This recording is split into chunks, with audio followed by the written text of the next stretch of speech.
I am really sorry संगत जी, मेरा wifi सच में प्रॉपरली वर्क नहीं कर रहा, इसलिए बार बार पॉज हो रहा है। सो मैं कंटिन्यू कर रही हूँ, बट अगर अब ज़्यादा देर के लिए गया सो आई थिंक आज नहीं, फिर जब गुरुजी की रज़ा होगी उस दिन हो जाएगा।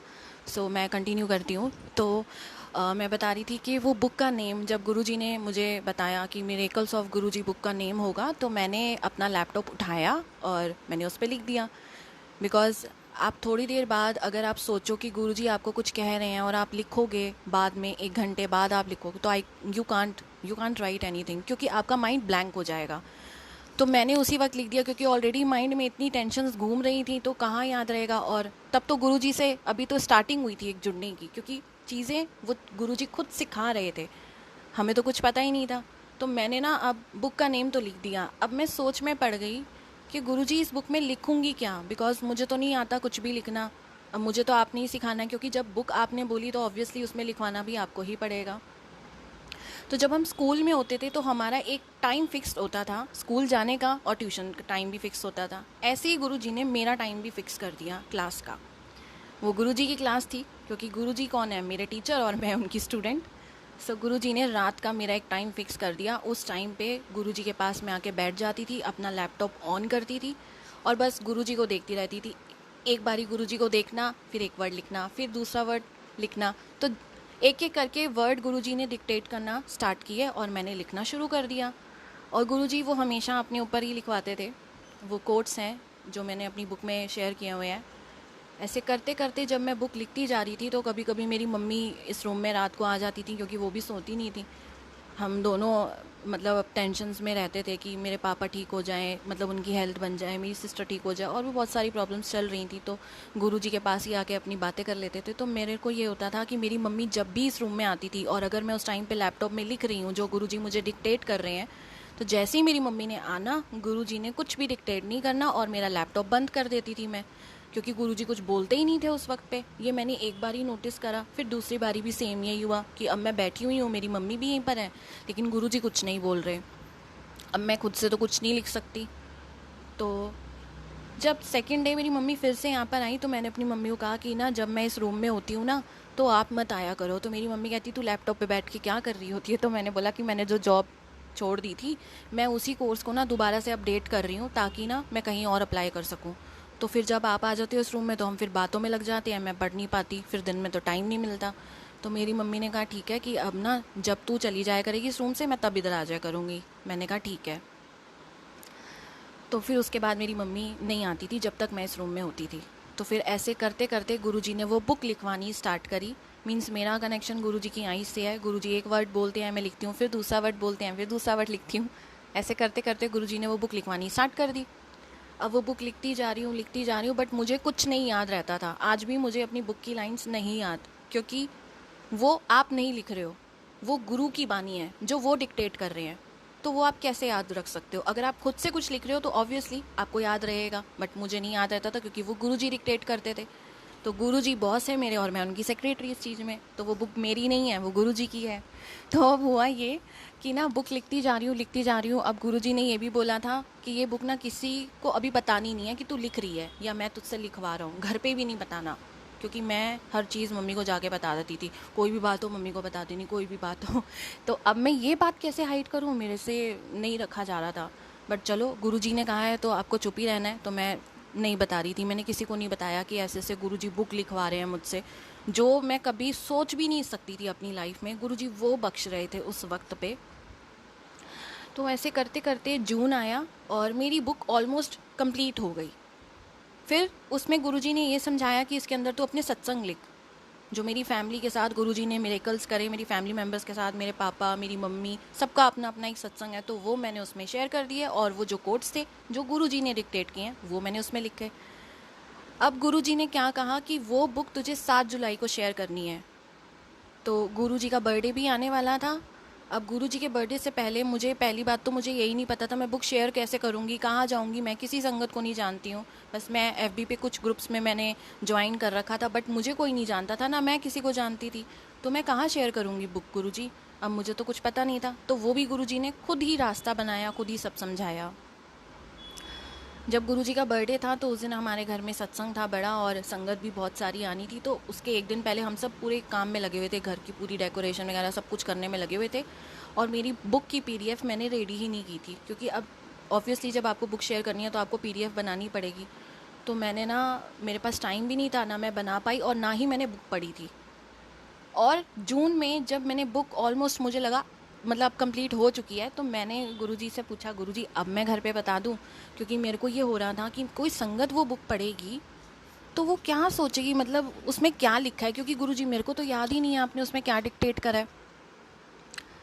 तो गुरुजी ने मेरे को बोला हाँ हुन दस दे। तो मैंने ना जाके अपनी मम्मी पापा मेरी सिस्टर ब्रदर चारों को मैंने बताया, ऐसे ऐसे ना बुक लिखी है, गुरुजी ने लिखवाई है, तो तुमने एक बारी रीड करो। सबने एक एक बारी रीड करी। रीड करने के बाद एक ही क्वेश्चन सबका, तूने लिखी कैसे, क्योंकि उनको पता है मैं नहीं लिख सकती। तो मैंने कहा मैंने नहीं लिखी, गुरुजी ने लिखवाई है, डिक्टेट उन्होंने करी, मेरा काम बस लिखने तक का था। तो सब बड़े हैरान हुए कि इसमें जो लिखा है वो तो मतलब बहुत ही अमेजिंग है। फिर बात आई कि ये बुक कैसे शेयर की जाए।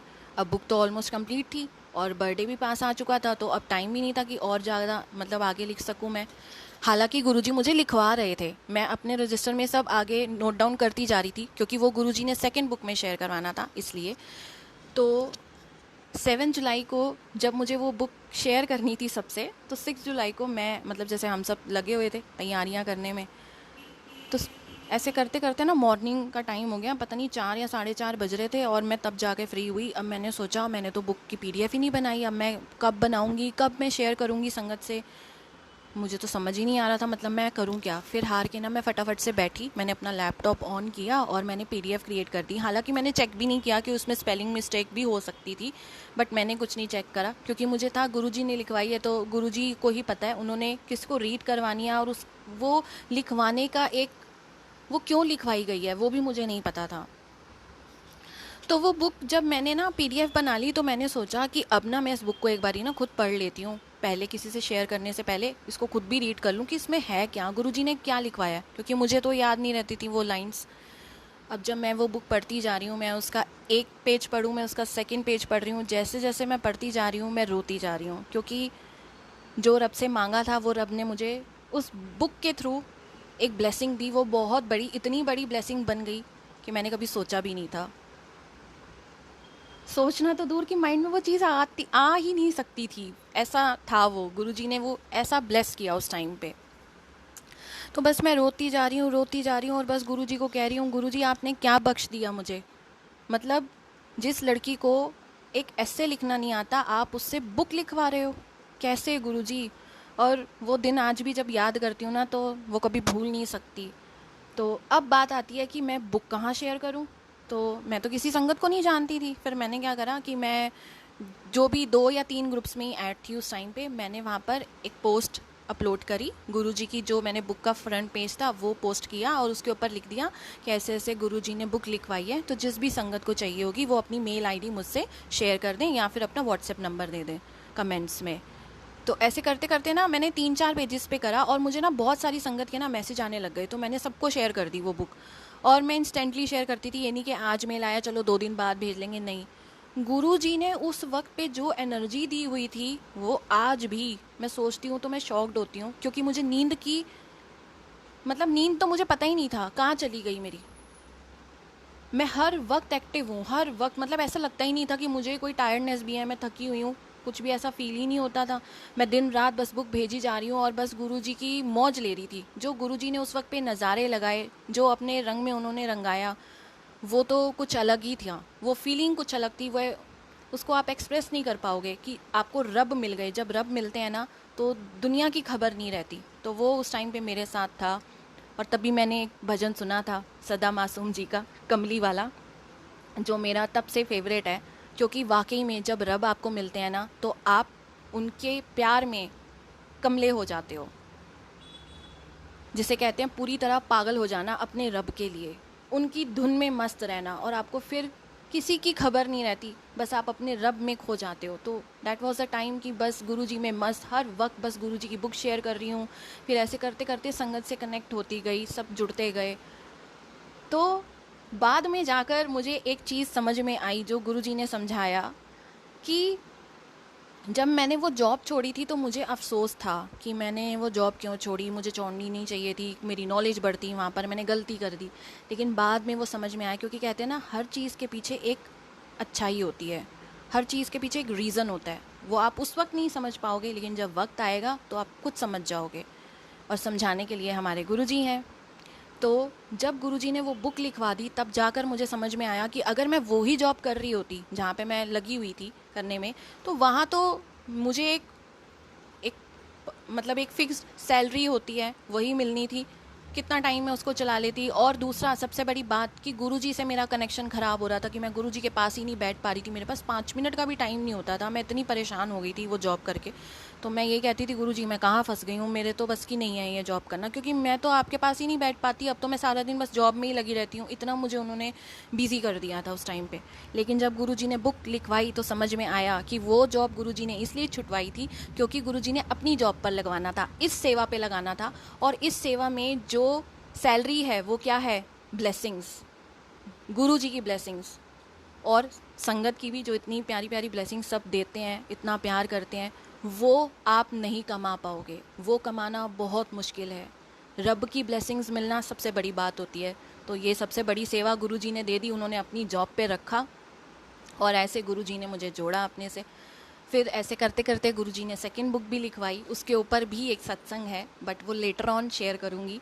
और अभी मैं भजन शेयर करती हूँ पहले। और यस, किसी को बुक चाहिए होगी, वो मैं रीड कर रही हूँ यहाँ कमेंट्स में, तो वो मैं ज़रूर शेयर करूँगी लिंक।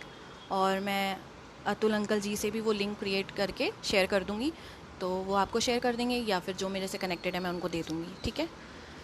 सो अभी मैं एक भजन सुनाती हूँ।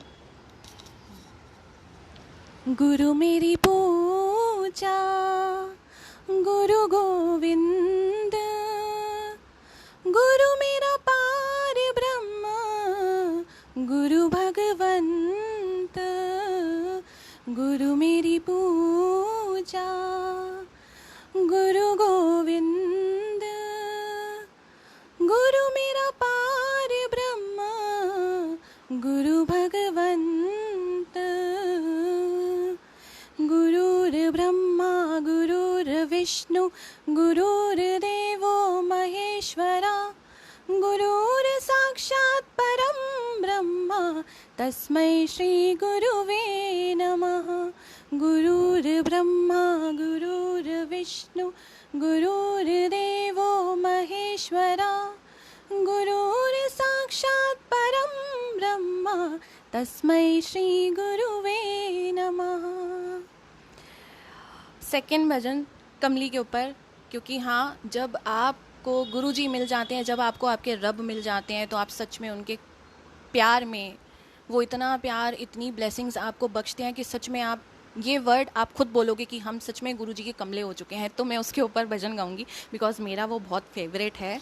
और बस तभी से जब गुरुजी से कनेक्ट हुई थी, यही एक भजन मैंने सबसे पहला सुना था, तब से लेकर अब तक मेरा ये सबसे फेवरेट भजन है। और ऑब्वियसली ये सच भी है कि जब रब मिलता है तो दीन दुनिया की खबर नहीं होती, हमें रब की इतनी मौज हो जाती है और रब के लिए हम पूरी तरह से पागल हो जाते हैं, तो कमली हो जाते हैं। तो वो शेयर करती हूँ, ठीक है।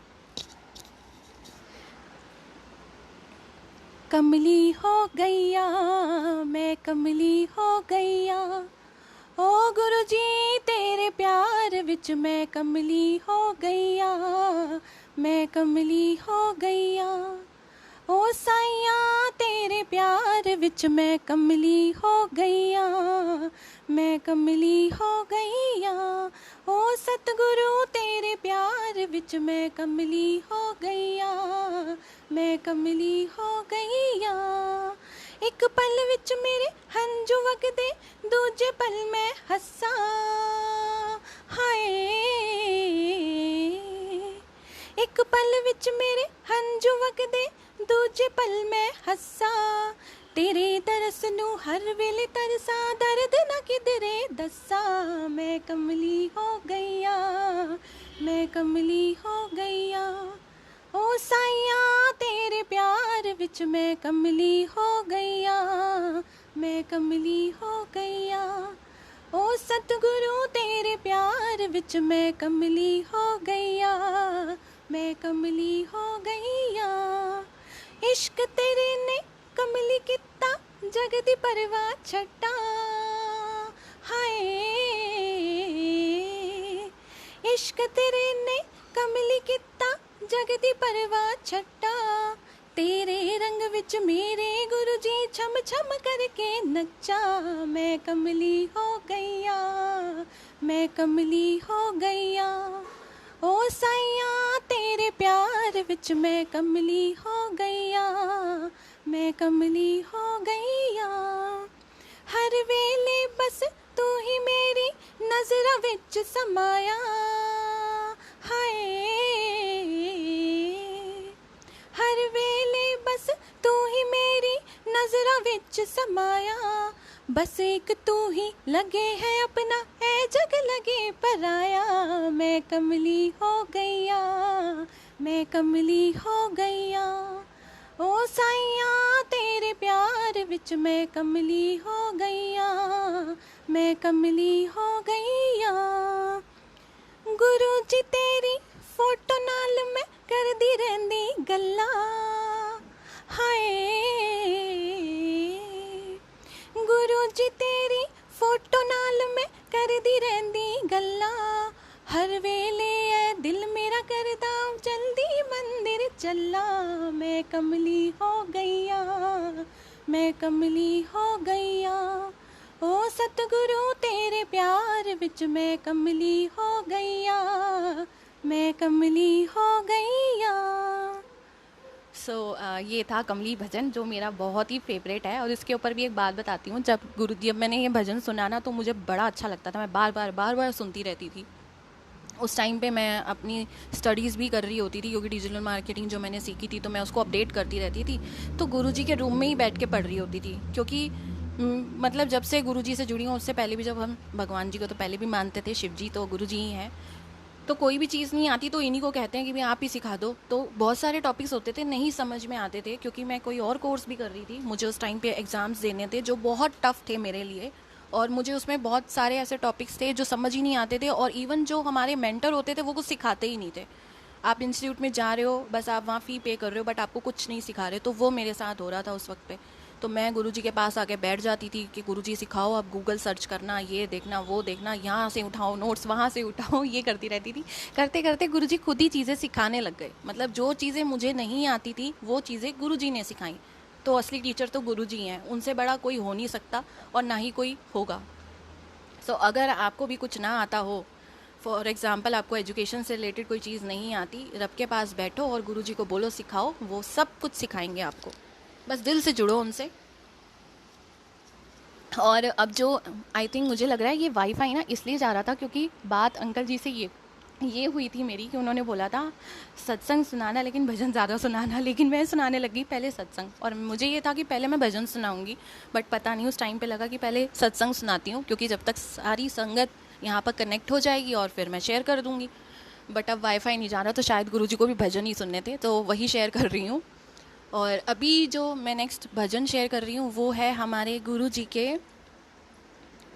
एक मिनट, सुंदर सुंदर चोले पे, जो हर घर में गुरुजी के लिए हर संगत बड़े प्यार से बनाती है और उनकी गद्दी पे लगाती है। सो अब गुरुजी के लिए शेयर करते हैं। एक मिनट मैं अपना कैमरा पहले सेट कर लूँ फिर।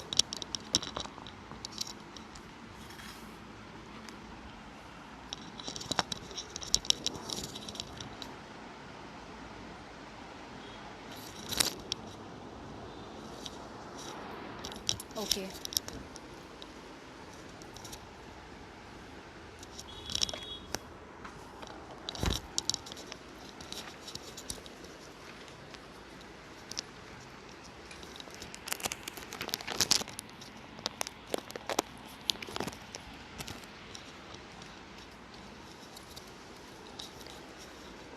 गुरु जी डुगरी वालिया मैं कहंदिया, गुरु जी डुगरी वालिया मैं कहंदिया, रख चरना दे नाल मैं चरनी बहंदिया, रख चरना दे नाल मैं चरनी बहंदिया, गुरु जी डुगरी वालिया मैं कहंदिया, गुरु जी डुगरी वालिया मैं कहंदिया, रख चरना दे नाल मैं चरनी बहंदियां, रख चरना दे नाल मैं चरनी बहंदियां। सूहा सूहा चोला वेखो किन्ना सोहना लगदा, अख दे इशारे नाल नीवा नीवा हसदा। सूहा सूहा चोला वेखो किन्ना सोहना लगदा, अख दे इशारे नाल नीवा नीवा हसदा। दीदार तेरा मैं हरदम करदी रहिंदियां, दीदार तेरा मैं हरदम करदी रहिंदियां। रख चरना दे नाल मैं चरनी बहंदियां, रख चरना दे नाल मैं चरनी बहंदियां। गुरु जी डुगरी वालिया मैं कहंदियां, गुरु जी डुगरी वालिया मैं कहंदियां। रख चरना दे नाल मैं चरनी बहंदियां, रख चरना दे नाल मैं चरनी बहंदियां। मंगिया मुरादा गुरु जी कर देने पूरियां, पल च मिटा देंदे ने सब मजबूरियां। मंगिया मुरादा गुरु जी कर देने पूरियां, पल च मिटा देंदे ने सब मजबूरियां। मेहर तेरी मैं हरदम लुटदी रहिंदियां, मेहर तेरी मैं हरदम लुटदी रहिंदियां। रख चरना दे नाल मैं चरनी बहंदियां, रख चरना दे नाल मैं चरनी बहंदियां। गुरु जी डुगरी वालिया मैं कहंदियां, गुरु जी डुगरी वालिया मैं कहंदियां। रख चरना दे नाल मैं चरनी बहंदियां, रख चरना दे नाल मैं चरनी बहंदियां। जदों दा मैं पाया गुरु जी दर्शन तेरा, फुल्लां दी महक नाल खिल गया वेड़ा। जदों दा मैं पाया गुरु जी दर्शन तेरा, फुल्लां दी महक नाल खिल गया वेड़ा। तेरी किरपा दे नाल महकदी रहिंदियां, तेरी किरपा दे नाल महकदी रहिंदियां। रख चरना दे नाल मैं चरनी बहंदियां, रख चरना दे नाल मैं चरनी बहंदियां। गुरु जी डुगरी वालिया मैं कहंदियां, गुरु जी डुगरी वालिया मैं कहंदियां। रख चरना दे नाल मैं चरनी बहंदियां, रख चरना दे नाल मैं चरनी बहंदियां। सुन अरदास मेरे सतगुरु प्यारिया, सुन अरदास मेरी सतगुरु प्यारिया। कर मेरी आस पूरी सतगुरु प्यारिया, कर मेरी आस पूरी सतगुरु प्यारिया। सिमरन तेरा हरदम करदी रहिंदियां, सिमरन तेरा हरदम करदी रहिंदियां। रख चरना दे नाल मैं चरनी बहंदियां, रख चरना दे नाल मैं चरनी बहंदियां। गुरु जी डुगरी वालिया मैं कहंदियां, गुरु जी डुगरी वालिया मैं कहंदियां। रख चरना दे नाल मैं चरनी बहंदियां, रख चरना दे नाल मैं चरनी बहंदियां। सो ये था गुरु जी के चोले के लिए, जो बड़े प्यार से सब बड़े दिल से गुरु जी के लिए बनाते हैं।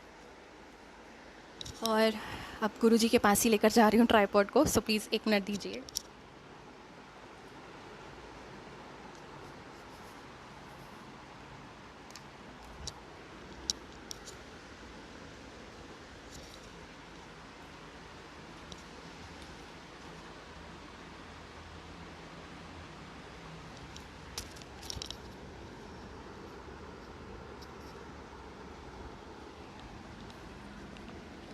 नेक्स्ट जो है वो सॉन्ग है एक्चुअली, बट वो गुरुजी के लिए है, तो मैं वो शेयर करूँगी।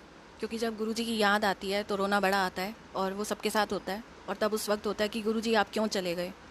वैसे गुरुजी कहीं गए नहीं हैं, बट हाँ हम गुरुजी को फिज़िकली, गुरुजी हाँ ऑब्वियसली हम सबको दर्शन देते हैं अपने फ़िज़िकल रूप में, बट कभी कभी आ जाता है कि गुरुजी आप यहाँ होते हम सबके पास, हम भी आपकी मौज लेते, जो उस टाइम पे ओल्ड संगत ने लिया है वो आज हम सब भी आपकी मौज लेते। गुरुजी आज भी बहुत मौज करा रहे हैं, लेकिन कभी कभी ऐसा फील होता है कि गुरुजी काश हम आपको एक बारी आपके दर्शन तो ज़रूर कर पाते।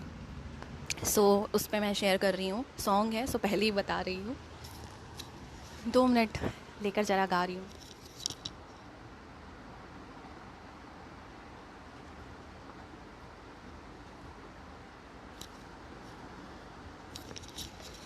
नगमे हैं, शिकवे हैं, किस्से हैं, बातें हैं।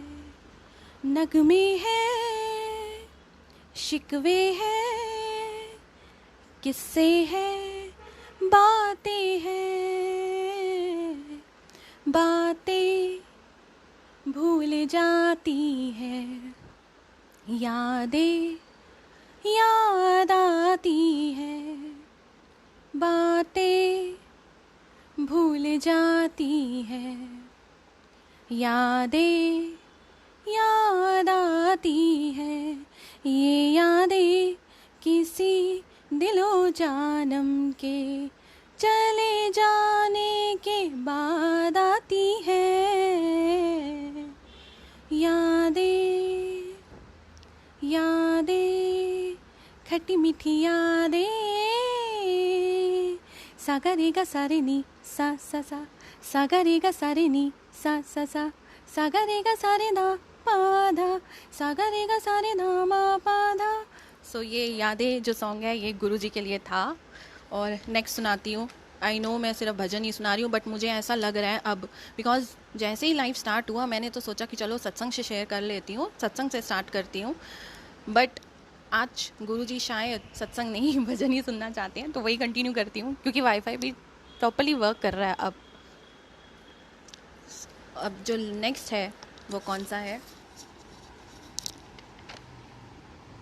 बड़ी लिस्ट बनाई है आज मैंने गुरुजी के लिए, क्योंकि फर्स्ट टाइम है कि मैं लाइव में इतने भजन सुना रही हूँ। बिकॉज अपना लाइव भी करती हूँ, बट उस पर इतने भजन कभी नहीं शेयर करे, 1-2 गा देती हूँ, वो भी थोड़े थोड़े।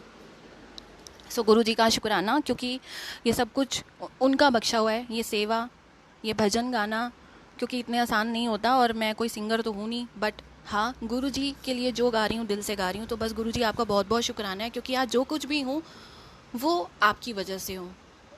जो आज हूँ वो सब आपने मुझे बनाया, वो गुण आप भर रहे हो, वो क्वालिटीज़ आप दे रहे हो, तो आपका बेअंत शुक्राना गुरुजी। और नेक्स्ट जो है वो है, देख लूँ ज़रा,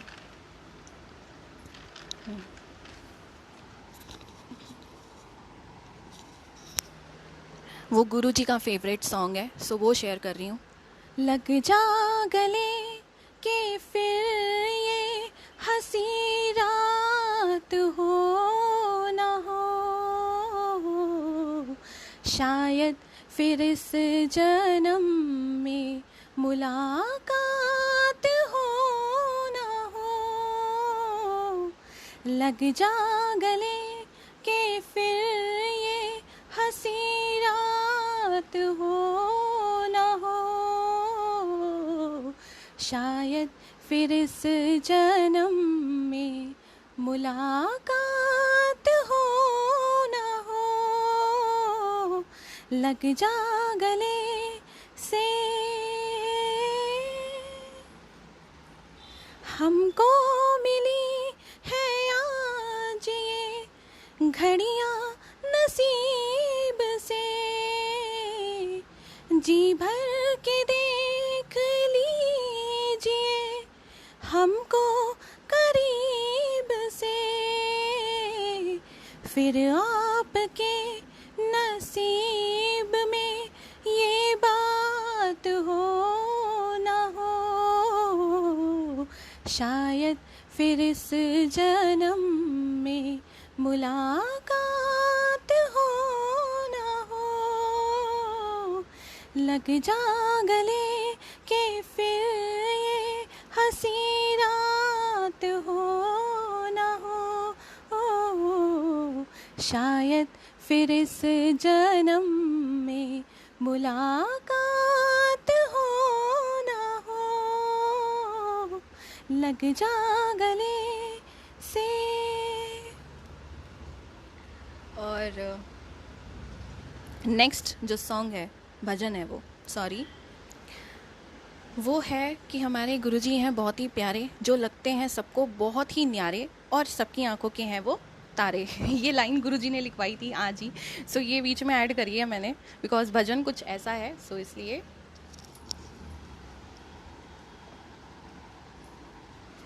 थोड़ा सा गड़बड़ कर दूँ तो उसके लिए सॉरी है, बिकॉज कंटिन्यूएशन में इतने भजन्स गाना मैंने कभी नहीं किया ऐसा, ये मेरे लिए फ़र्स्ट टाइम है शायद, बिकॉज शायद नहीं कह सकते, ये गुरुजी की प्लानिंग है और मुझे नहीं पता क्या इसमें गुरुजी प्लेस करने वाले हैं, बट यस, जो गाऊंगी दिल से गाऊंगी। थोड़ा सा गड़बड़ कर दूँ उसके लिए पहले से ही सॉरी।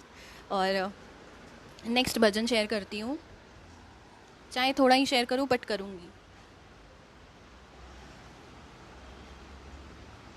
सब तो प्यारे मेरे गुरुजी, हर वेले मैनू आख दे, फिकर ना कर बंदिया मैं हूं नाल तेरे, फिकर ना कर बंदिया मैं हूं नाल तेरे। मंगो नहीं हो मन्नू ए ते गुरु जी दा कहना, जिंदगी दा सच यही है रहना। मंगो नहीं हो मन्नू ए ते गुरु जी दा कहना, जिंदगी दा सच यही है रहना। उच्चियां हो मंजिलां या होन ऊंचे सपने, जेड़ा रहिंदा नीवा फल आउंदे ते ही लगने। तेरियां ही रहमतां तो दिन मेरे लंघदे ओ गुरु जी। सब तो प्यारे मेरे गुरु जी, हर वेले मैनू आख दे, फिकर ना कर बंदिया मैं हूं नाल तेरे, फिकर न कर बंदिया मैं हूँ नाल तेरे। बस ये मुझे इतना ही आता है। और नेक्स्ट जो है वो है शिवजी पे। शिवजी तो हमारे गुरुजी ही हैं, सो मैं गुरुजी के दरबार की तरफ ही करती हूँ, और फिर तब वो वाला भजन शेयर करूँगी, क्योंकि शिवजी भी नज़र आएंगे और हमारे गुरुजी भी नज़र आएंगे।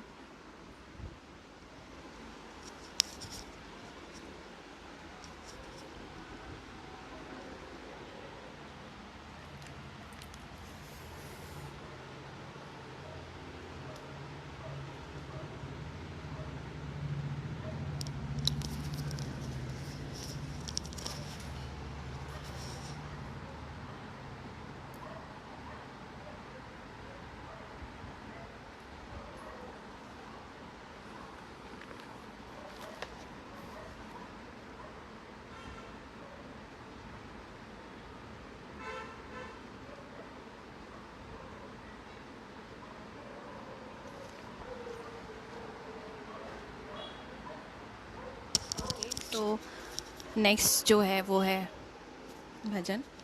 तेरी महिमा परंपारा शिव भोले भंडारी, हाँ शिव भोले भंडारी। पार नहीं तेरी शक्ति का शिव शंभु त्रिपुरारी, हाँ शिव शंभु त्रिपुरारी। देवों के तुम देव सदा शिव, देवों के तुम देव सदा शिव, जग के सिरजनहार शंभु। ओम नमः शिवाय शंभु, ओम नमः शिवाय, ओम नमः शिवाय शंभु, ओम नमः शिवाय। हाथ में डमरू डम डम बाजे, सर्प गले लिपटाए, हो सर्प गले लिपटाए। एक मिनट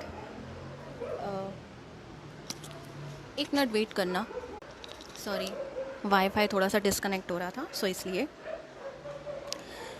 हाँ। कैलाशी के वासी तेरी लीला सबसे न्यारी, हाँ लीला सबसे न्यारी। हे त्रिलोकी नाथ तेरी है नंदी की असवारी, हाँ नंदी की असवारी। विष पिए और अमृत बाटे, विष पिए और अमृत बाटे, महिमा वर्णि न जाए शंभु। ओम नमः शिवाय शंभु, ओम नमः शिवाय, ओम नमः शिवाय शंभु, ओम नमः शिवाय।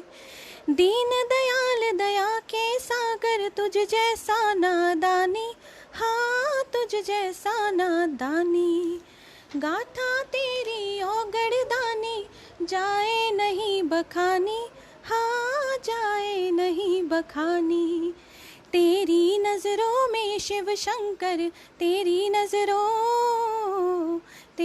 नज़रों में शिव शंकर, सारा जगत समाए शंभु। ओम नमः शिवाय शंभु, ओम नमः शिवाय, ओम नमः शिवाय शंभु, ओम नमः शिवाय। सो ये था एक भजन। और नेक्स्ट जो है वो है शुक्राना का, बट मैं उससे पहले कोई सत्संग शेयर कर देती हूँ और फिर शुक्राना का भजन शेयर करूँगी। सत्संग कौन सा शेयर करूँ ये सोच रही हूँ। अपनी सेकंड बुक का शेयर करती हूँ कि कैसे क्या हुआ था और क्या गुरुजी ने उस टाइम पे मिरेकल किया। सो वो शेयर करती हूँ। एक मिनट।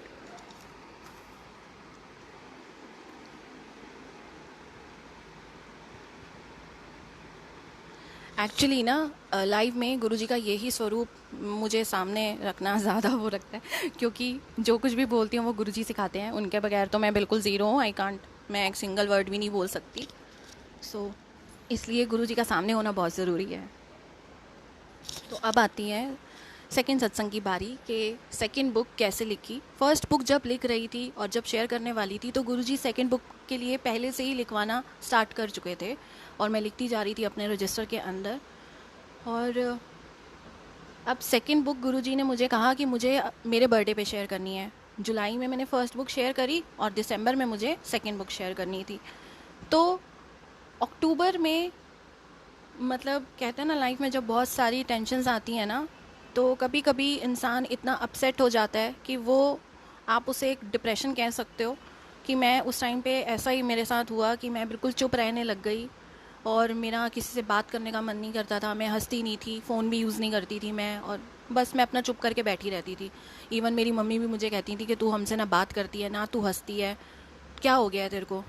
तो मैं कहती थी पता नहीं, मेरा ना मन नहीं करता बात करने का, मेरा मन करता है मैं चुप रहूं। और अंदर अंदर ना मैं बड़ी परेशान सी थी। मुझे ये होता था गुरुजी मुझे ना मंदिर बुला लो, क्योंकि मुझे पता है अगर मैं कहीं ठीक हो सकती हूँ ना तो मंदिर में हो जाऊंगी आपके, और या फिर आप मुझे सत्संग में बुला लोगे ना तो आप मुझे वहाँ भी ठीक कर दोगे। बस मुझे कहीं भी बुलाओ और मुझे ठीक करो। मुझे ऐसा अच्छा नहीं लग रहा, क्योंकि मुझे खुद बड़ा अजीब लगता था कि मैं ना बात कर रही हूँ, ना मैं हंस रही हूँ, ना मैं बोल रही हूँ, बस एक पुतले की तरह बैठी हुई हूँ अपना चुप बस। तो ऐसे करते करते अक्टूबर गया, नवंबर गया, दिसंबर आया। ये टाइम पीरियड ऐसा ही रहा, मैं चुप रहती थी। बस एक चीज़ थी जो गुरुजी खुद करवा रहे थे, वो हम नहीं कर सकते, बिकॉज हम सब गुरुजी के आगे कठपुतलियाँ हैं। गुरुजी जैसा चाहेंगे हम वैसे ही चलेंगे। तो गुरुजी मेरे अंदर मंत्र जाप कंटिन्यूसली उस वक्त पे चला रहे थे। जैसे एक खिलौना होता है, एक टॉय होता है चाबी वाला, आप जब तक उसमें चाबी दोगे वो तब तक चलता रहेगा, और जैसे ही उसकी चाबी रुकेगी तो वो रुक जाएगा। तो अब मेरे साथ क्या था कि गुरुजी ने वो चाबी कौन सी भरी हुई थी, मंत्र जाप की, जो मेरे अंदर कंटिन्यूसली चलती जा रही थी। चाहे मैं कहीं भी हूँ, इवन मैं वॉशरूम में भी हूँ तो भी वो मंत्र जाप चलता जा रहा है, लेकिन मैं किसी से बोल नहीं रही हूँ, और वो मंत्र जाप बस अंदर ही अंदर मेरे अंदर कंटिन्यूसली चलता जा रहा है, चलता जा रहा है। और वही था गुरुजी ने मुझे मंत्र जाप से जो पावर उस टाइम पे दी, जो एनर्जी दी, जो मुझे पॉजिटिविटी दी, उसके बाद गुरुजी ने मुझे कैसे ब्लेस करा वो मैं शेयर करती हूँ। अब अक्टूबर का टाइम मेरा ऐसे ही गया, नवंबर भी ऐसे ही गया, और मैं ये सोच में पड़ी हुई थी कि गुरुजी आपने बोला दिसंबर में बुक शेयर कर, लेकिन जब मैं आपके पास बैठूंगी नहीं, जब बैठूंगी नहीं तो ऑब्वियसली कनेक्शन नहीं बना पाऊंगी, और जब तक नहीं बनाऊंगी तब तक आप मुझे कुछ डिक्टेट नहीं करोगे और मैं लिख नहीं पाऊंगी, और ये सच भी है। अब बुक मेरी हाफ बीच में छोड़ चुकी थी मैं अक्टूबर से ही। मैं बहुत परेशान थी अंदर ही अंदर, मुझे ये भी टेंशन थी गुरुजी टाइम निकलता जा रहा है और दिसंबर भी आ गया, कैसे होगा, कैसे बुक शेयर करूँगी, क्या करूँगी, कुछ समझ नहीं आ रहा था उस वक्त पे, दिमाग बड़ा परेशान था। और ये होता था कि गुरुजी आप मंदिर बुला लो या फिर सत्संग में बुलाओ, मुझे ठीक करो, मुझे नहीं अच्छा लग रहा ये ऐसे रहना, चुप रहना। फिर एक दिन ना मुझे एक अंकल जी का मैसेज आता है, और वो मेरे घर के पास ही रहते हैं, तो मुझे नहीं पता था ये बात। तो उस टाइम पे उन्होंने मुझे लिखा जय गुरुजी, मैंने उनको रिप्लाई कर दिया जय गुरुजी। फिर उन्होंने मुझे बोला कि बेटा मेरे घर ना 4 दिसंबर को सत्संग है तो आपको आना है। मैंने आपके घर आया था, आपने वहाँ पे अपनी बुक का शेयर किया था, तो आपने यहाँ ज़रूर आना। तो मैंने बोला ठीक है अंकल जी मैं आ जाऊँगी।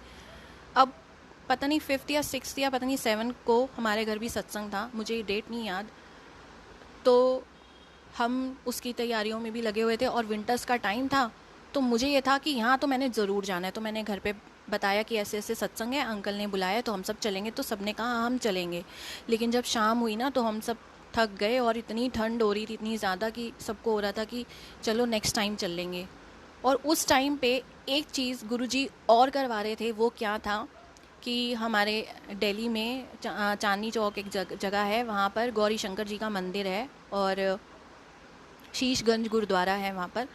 तो मैं उन दिनों ना चलिया कर रही थी वहाँ का, मैं डेली जाती थी मेरे पापा के साथ। तो उस दिन भी मंडे था, जिस दिन सत्संग था उस दिन मंडे था और मुझे मंदिर जाना था। तो मैं मंदिर के लिए निकल गई अपने पापा के साथ। बहुत देर लग जाती थी क्योंकि ट्रैफिक बहुत होता है उस रोड पे। तो मुझे ना ये हो रहा था कि अब सबने तो मना कर दिया, लेकिन अब सत्संग में मुझे तो जाना है भाई, अब मैं कैसे जाऊँगी, मुझे समझ में नहीं आ रहा। अकेले कैसे जाऊँगी, मुझे घर भी नहीं पता, कोई तो एक जना साथ में मेरे चल ले। तो अब जब मैं पापा के साथ जा रही थी तो मैं मतलब स्कूटी पे भी ना रोती हुई जा रही थी मंदिर, कि मुझे ठीक करो, मुझे अच्छा नहीं लग रहा था। वो फीलिंग बड़ी अजीब थी।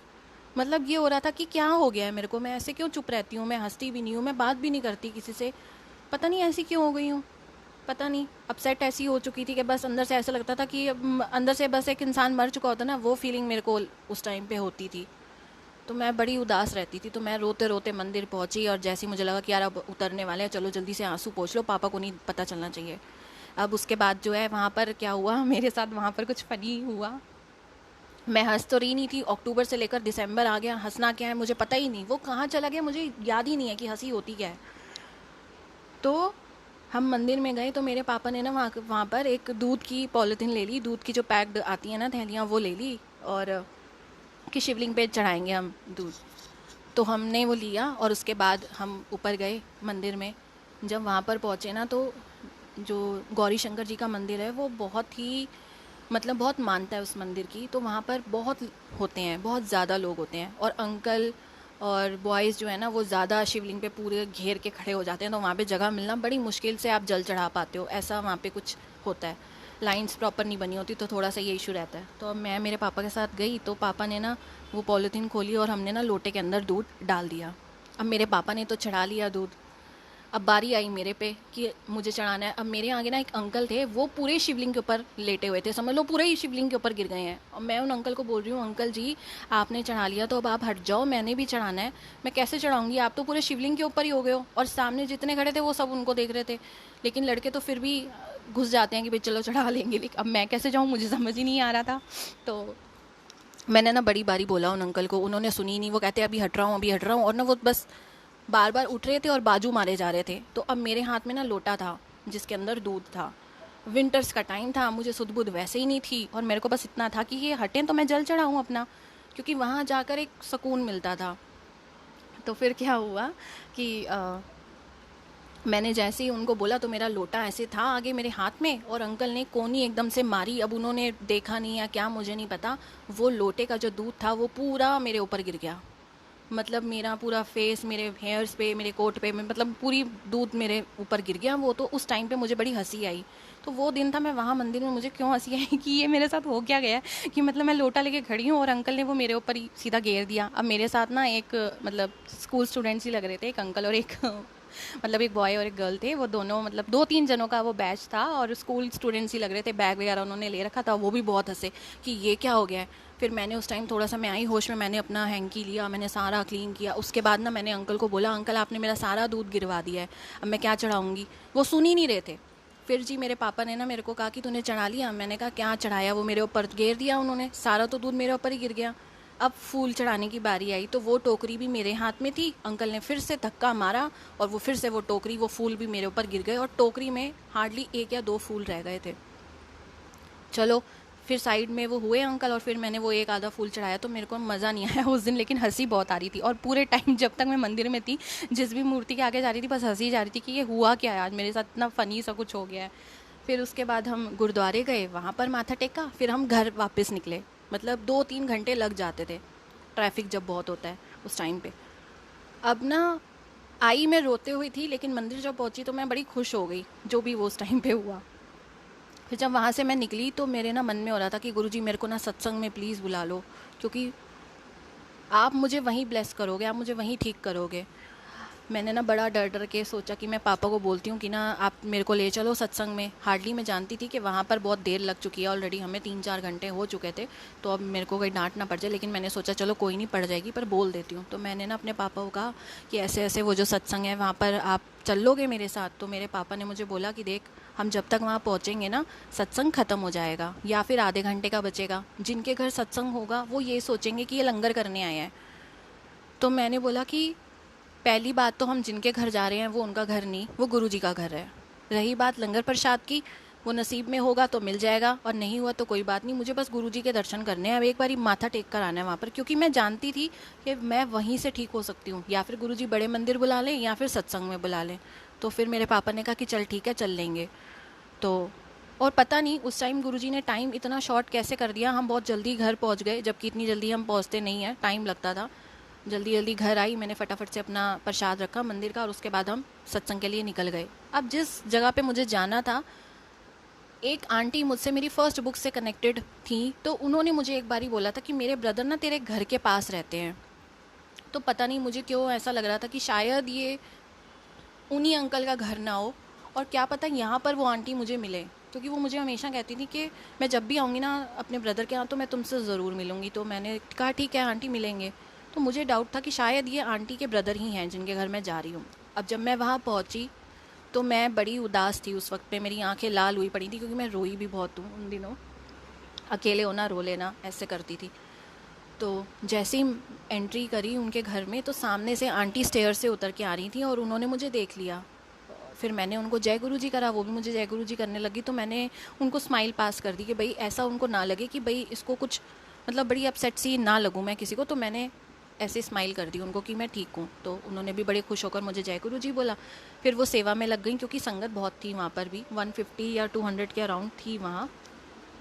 तो फिर मैं दरबार में गई, मैंने गुरुजी के आगे माथा टेका और बाहर आकर बैठ गई। मेरे पापा मेरे आगे बैठे और मैं उनके पीछे बैठ गई। अब वहाँ पर भजन चल रहे हैं, गुरबानी चल रही है। सबसे पहली बात, चाहे आप सत्संग लाइव ही क्यों ना सुन रहे हो, या फिर आप सत्संग में जाते हो, या फिर आप बड़े मंदिर जा रहे हो, तो जब भी आप वहाँ जाओ आप बात मत करो, किसी को मत देखो। अगर देखना है तो गुरुजी को देखना जितना हो सके, और उनसे कनेक्शन बनाना। और वहाँ जो गुरबानी, जो भजन चलते हैं, आप वो सुनो, क्योंकि कन कन में ब्लेसिंग्स हैं। गुरुजी कहते थे ये गुरबानी और ये जो भजन आप सुनते हो उसके अंदर ही आपकी मेडिसिन है। आपकी बड़ी से बड़ी बीमारी उसमें कट सकती है और कटती भी है, ये गुरुजी ही कहते थे। तो उस प्रीशियस टाइम को वेस्ट मत करो। तो मैं जब वहाँ गई, वहाँ गुरबानी और भजन चल रहे थे और ऐसे थे कि बस रोना आ रहा था। मैं बस रोती जा रही थी, मेरा मुंह बिल्कुल नीचे, और मैं रोती जा रही हूँ और बस सुनती जा रही हूँ, चुप अपना बैठी हुई हूँ, किसी को नहीं देख रही। बस ये होता था कि कोई सेवादार अंकल या कोई आंटी आ गए तो उनसे पहले, उनके आने से पहले अपने आंसू पोंछ लूँ, उनको ना लगे कि ये लड़की क्यों रो रही है। तो जैसे कोई आता था तो मैं चुप हो जाती थी और अपने पापा के पीछे छुप के रोती रही और बस ये कह रही हूँ, गुरुजी मेरे को ठीक करके भेजना आज, क्योंकि मेरे को नहीं अच्छा लग रहा है ऐसे चुप रहना, ना हंसना ना बोलना, कुछ नहीं अच्छा लग रहा ये। फिर क्या होता है कि सत्संग चलता जा रहा है। जब सत्संग सुनाने की बारी आती है तो वो जो आंटी मुझे मिली थी उनको मेरा नेम नहीं पता था, क्योंकि उन्होंने मेरा नेम मेरी बुक के नेम से अपने फ़ोन में सेव किया हुआ था। अब जी वो, उनको ये हो रहा था कि सत्संग सुनवाना है तो उससे सुनवाना ज़रूर है। तो वो आंटी ना दरबार में गुरुजी के पास बैठी हुई थी और वो गुरुजी से बस ये कह रही हैं, गुरुजी मुझे नहीं पता वो लड़की बाहर बैठी भी है या नहीं, और ना मुझे उसका नाम पता है, अब मैं कैसे उसे बुलाऊं। तो उन्होंने ये माइक में अनाउंस करते वक्त ये बात बोली थी। 10-15 मिनट कहती हैं, मैं सोच रही थी, क्योंकि माइक पे मैं भी सुन रही थी, बस वो जय गुरु जी कर रहे थे, तो मैं भी सोच रही थी सत्संग क्यों नहीं सुना रहा कोई अभी तक। फिर वो आंटी ने माइक पकड़ा और उन्होंने बोला कि स्वाति आंटी, अगर आप बाहर हो तो आप आकर अपना सत्संग सुनाओ। और उन्होंने ये बात भी बताई कि मुझे नाम नहीं आता, मुझे तो आपका नाम यही है, मिरेकल्स ऑफ गुरुजी राइटर, ऐसे करके मैंने फ़ोन में सेव किया हुआ था। लेकिन जब मैंने गुरुजी को कहा तो गुरुजी ने नाम बताया कि स्वाति ओदा नाम है, बुलाओ उन्नू, ऐसे करके। तो वो आंटी शॉक्ड हो गई उस वक्त पे कि गुरुजी बता रहे हैं तो चलो बुलाओ अब उसको। अब आंटी को तो पता नहीं था कि मैं बाहर हूँ या नहीं। अब मैं तो हूँ बाहर, लेकिन वही है कि मेरे को उस वक्त ऐसा था कि मेरा कॉन्फिडेंस बिल्कुल लूज़ हो चुका था। लेकिन एक ऐसा वक्त भी था कि जब मुझे नहीं होता था कि मेरे आगे कितनी भी संगत बैठी हो, चाहे वो 500 हो या 1000 हो या उससे ज़्यादा हो, मुझे शर्म नहीं आती थी, क्योंकि गुरु जी की महिमा जितनी हो सके उतनी सुनाओ। और गुरुजी ने मिरेकल ही ऐसा किया था लाइफ में। गुरुजी ने मेरे पापा को ठीक करा, मेरी सिस्टर को ब्लेस किया, बहुत सारी चीज़ें ठीक करी। तो उस वक्त पे जो खुशी थी वो तो कुछ अलग ही थी। और बस ये था कि अब गुरुजी ने हमें जैसे ब्लेस करा है ना, वैसे गुरुजी से औरों को जोड़ना है, औरों को गुरुजी के बारे में बताना है कि गुरुजी क्या करते हैं। जब आप दिल से उनसे जुड़ोगे तो वो आपकी लाइफ की हर प्रॉब्लम को ख़त्म कर देंगे। लेकिन अब वो टाइम ऐसा था कि मेरा कॉन्फिडेंस बिल्कुल ज़ीरो, मुझे कुछ समझ ही नहीं आ रहा था कि मैं सत्संग कैसे शेयर करूं। मेरे पापा मुझे बार बार कहें, आंटी तुझे बुला रही हैं, जा तू। उनको तो पता ही नहीं हम बाहर बैठे हैं। तो मैंने बोला मैं नहीं जा रही, उनको वैसे भी नहीं पता, उनको मैं दिखूंगी भी नहीं, तो मैं नहीं सुनाऊंगी आज सत्संग। तो मेरे पापा ने मेरे को 2-3 बारी बोला क्यों नहीं जा रही है। मैंने बोला नहीं, मेरे से आज नहीं होगा, पता नहीं। अब क्यों? क्योंकि मेरी उस वक्त आंखें जो हैं वो रो रो के खुद ही दिखा रही थी कि भाई मैं रोई हुई हूँ इस वक्त। मेरी आंखें पूरी लाल हो रखी थी उस वक्त पे। कोई भी मुझे देख लेता वो ये कहता है ये लड़की रो कर आई है। तो अब मुझे हो रहा था कि नहीं, मैं नहीं जा रही। और मेरे को उस टाइम पे वो कॉन्फिडेंस कहाँ चला गया था मुझे नहीं पता। और वैसे ये जो कॉन्फिडेंस है वो भी गुरुजी ने ही बख्शा है, हर चीज़ गुरुजी ने बख्शी है, क्योंकि ये सब चीज़ें मेरे पास नहीं थी, ये गुरुजी ने दी हैं। फिर हार के मैंने सोचा कि अगर आंटी मुझे नहीं देख रही तो पर गुरुजी तो देख रहे हैं। और मैं खुद गुरुजी को कह रही हूँ कि गुरुजी आप मुझे ब्लेस करो, मुझे ठीक करके भेजना यहाँ से, और मैं सत्संग नहीं सुनाऊंगी। तो लेकिन मैं मतलब संगत की नज़रों से तो बच जाऊंगी, लेकिन गुरुजी से कैसे बचूंगी? गुरुजी तो मुझे देख रहे हैं कि भाई मैं बाहर बैठी हुई हूँ। फिर मैंने सोचा नहीं, उठ जा स्वाति और जाके सत्संग सुना, जितना भी सुना सके। फिर मैं उठी और मैं सत्संग सुनाने के लिए आगे गई। अब पहले ही इतना उस टाइम पे कॉन्फिडेंस लूज़ हो रखा था, और वहाँ पर एक अंकल थे जो वीडियो बना रहे थे, प्रॉपर फोटोग्राफी हर चीज़ कर रहे हैं वो। और वो अंकल ने मुझे कह दिया कि आप माइक पकड़ लो और ऐसे ना कैमरे के सामने हो जाओ। तो मैंने सोचा कि एक तो वैसे ही नहीं मुझसे सत्संग अभी शेयर करा जा रहा और ऊपर से इन्होंने कह दिया कि आप सामने खड़े हो जाओ। तो मैंने बोला अंकल मैं कैमरे को नहीं देखूंगी, मैं अपना सत्संग बस सुनाऊंगी, आपने जैसे रिकॉर्ड करना है आप कर लेना। तो कहते ठीक है।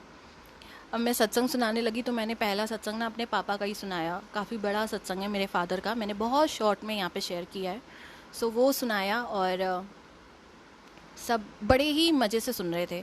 मतलब वहाँ पर सत्संग सुनाने का ऐसा मज़ा था, मैं वहाँ सबको नोटिस कर रही थी कि सबके हाथ में लंगर प्रसाद की थाली आ चुकी है, लेकिन कोई खा नहीं रहा। सबकी नज़रें मुझ पर टिकी हुई हैं, सब सत्संग सुन रहे हैं और ऐसी मौज ले रहे हैं। मतलब मज़ा आ रहा था वहाँ सुनाने में। लग रहा था कि नहीं, जब और सुनने के लिए सब बैठे हैं ना तो और सुनाओ, और सत्संग सुनाओ। तो जहाँ पर सब मज़े लेकर सुनते हैं तो मज़ा आता है, लेकिन जहाँ पर कोई इंटरेस्ट नहीं लेता वहाँ फिर मैं चुप हो जाती हूँ कि नहीं अब नहीं शेयर करूँगी, क्योंकि सामने वाला सुनना नहीं चाहता। तो वहाँ पर ना क्या हुआ, मैंने 2-3 सत्संग सुना दिए, बहुत देर हो चुकी थी, 1 घंटा हो गया था। और देख रही थी कि संगत कुछ खा ही नहीं रही है, सबके हाथ में थाली वैसे ही पड़ी हुई है और सब सत्संग सुन रहे हैं बड़े खुश हो के। कुछ संगत तो हंस भी रही थी, मतलब उनके स्माइल फेस पे कुछ अलग ही था। वो गुरुजी के नज़ारे सुन रहे थे, गुरुजी के मिरेकल्स देख रहे थे कि गुरुजी क्या करते हैं। तो मैंने ना एकदम से कहा कि मैं ना अब ये सत्संग यहीं पे रोक रही हूँ, बिकॉज बहुत ज़्यादा लेट हो चुका है, तो आप सब लंगर प्रसाद कर लीजिए। मैंने इतना बोला तो सब संगत ने कहा हम सब कर लेंगे, आप अपना सत्संग सुनाओ, हमें और सुनने हैं। तो ऐसे करते करते वहाँ पर मैं 1-1.5 घंटा सत्संग सुनाती रही, शेयर करती रही। उसके बाद ना मैंने मतलब वो सत्संग सुनाने के बाद मैं अपनी जगह पर आई। लेकिन जब मैं सत्संग सुना रही थी तो मेरे चेहरे पे जो स्माइल थी वो मैं आज तक नहीं भूल सकती। क्यों? क्योंकि जब सत्संग सुना रही थी तो गुरुजी अपनी पॉजिटिविटी, अपना अमृत उस सत्संग के थ्रू मेरे अंदर भेज रहे थे, और मेरे अंदर की नेगेटिविटी, मेरे अंदर का पॉइजन उससे बाहर निकाल रहे थे। मैं सत्संग सुनाती जा रही हूँ और मैं हंसती जा रही हूँ, मैं हंसती जा रही हूँ, मुझे पता नहीं मैं किस चीज़ पे हंस रही हूँ। और वो कुछ अलग ही वो था। मतलब एक खजाना होता है आपको जो मिल जाता है ना रब का, तो जब मिलता है तो फिर दीन दुनिया की वाकई में खबर नहीं रहती। और ये फैक्ट है, जब आप सबकी लाइफ में आप ये एक्सपीरियंस करोगे तो आप सेम यही फील करोगे। उसके बाद क्या हुआ, मैं अपनी जगह पर आकर बैठ गई। अब जब मैं बैठी तो मेरे पास बहुत सारी संगत आई कि आंटी आप अपनी बुक शेयर कर दो। उसमें से मेरे पास पहले आई 2 आंटी। उन्होंने मुझे बोला कि हम ना 2 साल से गुरुजी से कनेक्ट हैं और हम बड़े मंदिर जाते हैं, हम लंगर प्रसाद करते हैं, और वहाँ संगत भी बताती है कि ओम दर्शन होते हैं, गुलाबों की खुशबू आती है। तो कहती हैं लेकिन हमें ना आज तक नहीं दर्शन हुए। तो वो कहती हैं कि ना, और आज हम फर्स्ट टाइम सत्संग में आए हैं, हमने कभी सत्संग भी अटेंड नहीं करा था। तो फिर उन्होंने, मैंने पूछा फिर आज आप कैसे आए? तो वो कहती है इसके ऊपर भी एक सत्संग है, अब वो मैं आपको सुनाती हूँ। मैंने कहा सुनाओ। तो उन्होंने बताया कि हम आज भी बड़े मंदिर ही जा रहे थे, बिकॉज आज मंडे था, तो हमने सोचा बड़े मंदिर तो जाना है, मंडे की मंडे वो जाती थी। तो उन्होंने बताया कि हम जब जाने लगे ना, तो हमें पता चला भाई हमारे घर के सामने ही सत्संग हो रहा है।